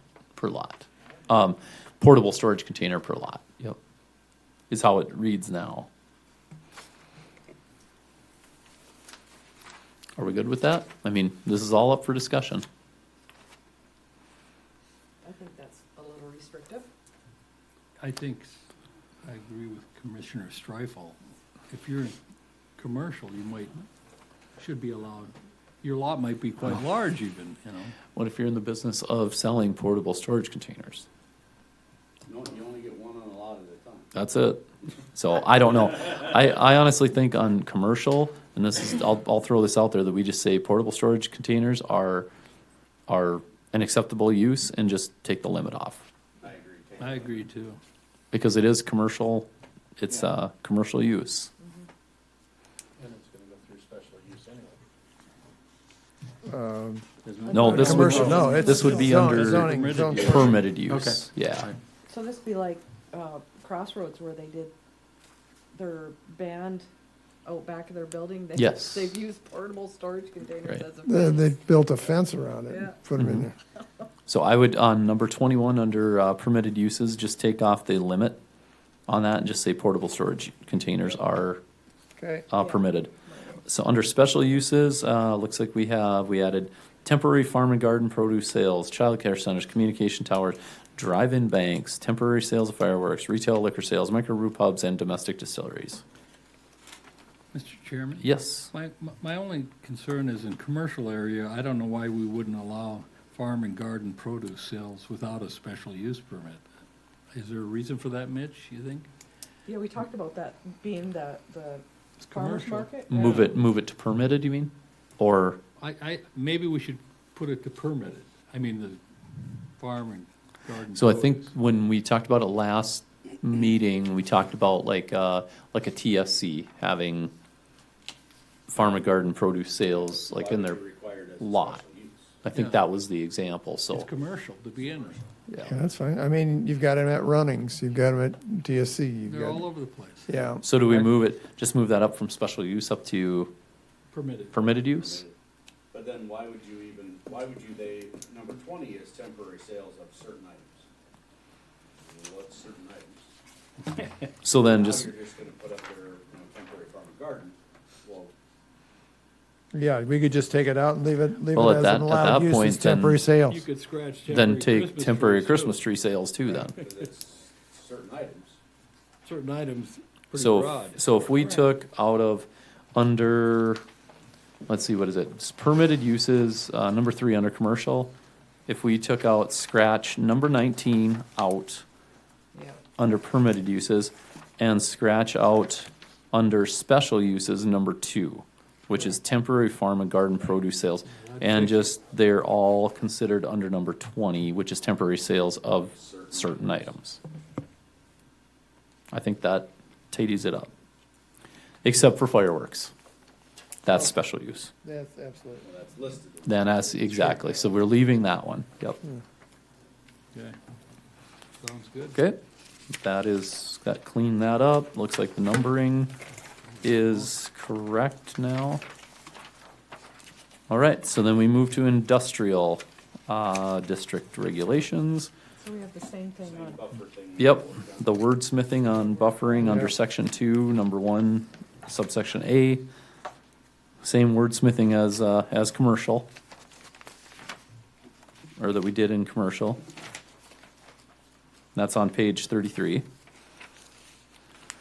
And it looks like under permitted uses, we added religious institutions, microbrew pubs, domestic distilleries, and brewer tap rooms. And those are all permitted uses along with animal services that are non-veterinary and shop condos.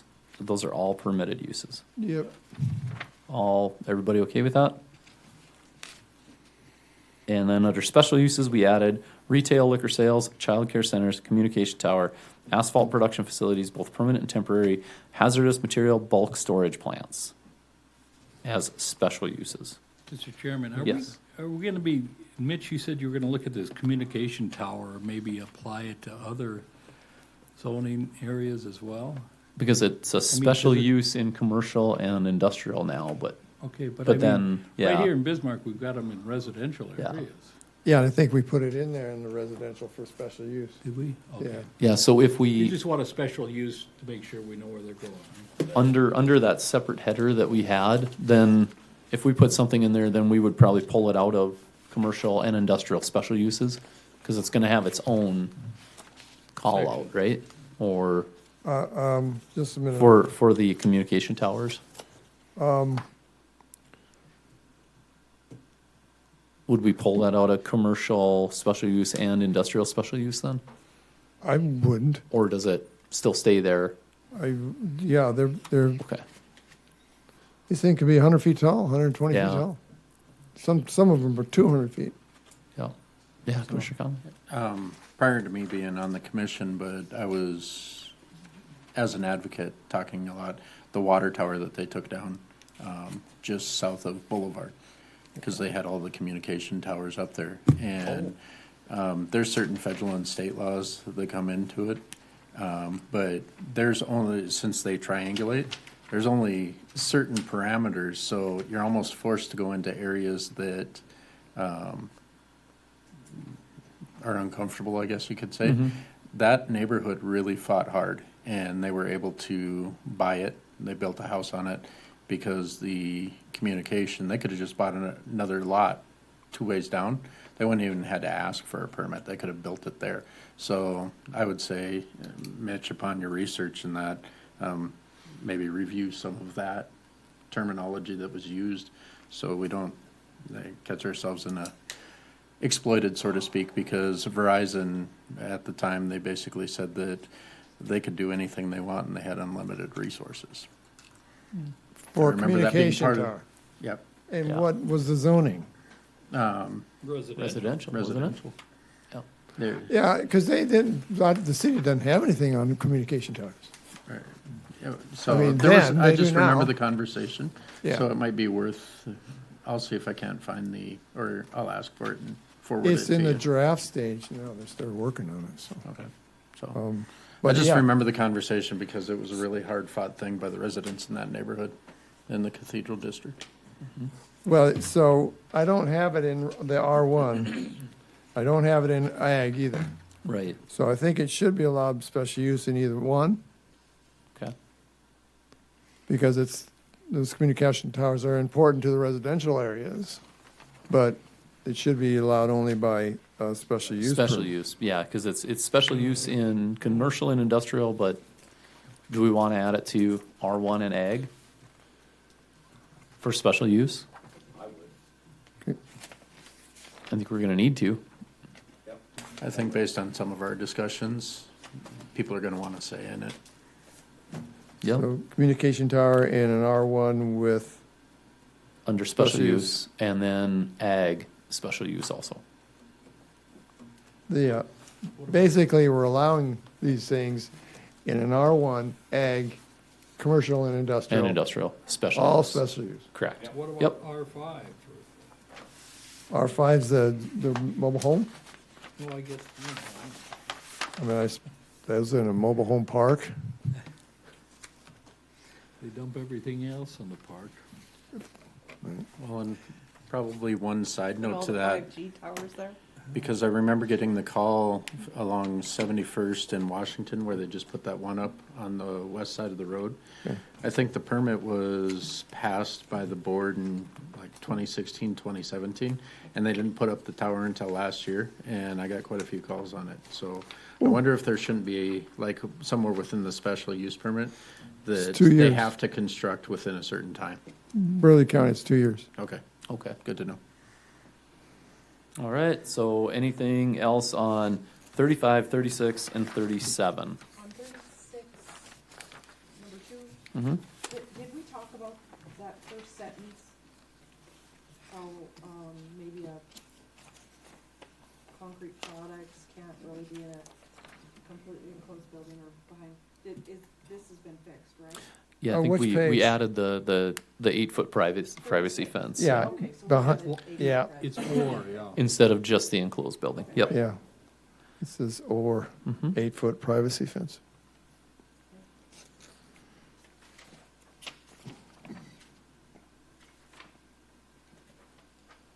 All right, anything else on 36 or 37 in the highlighted items?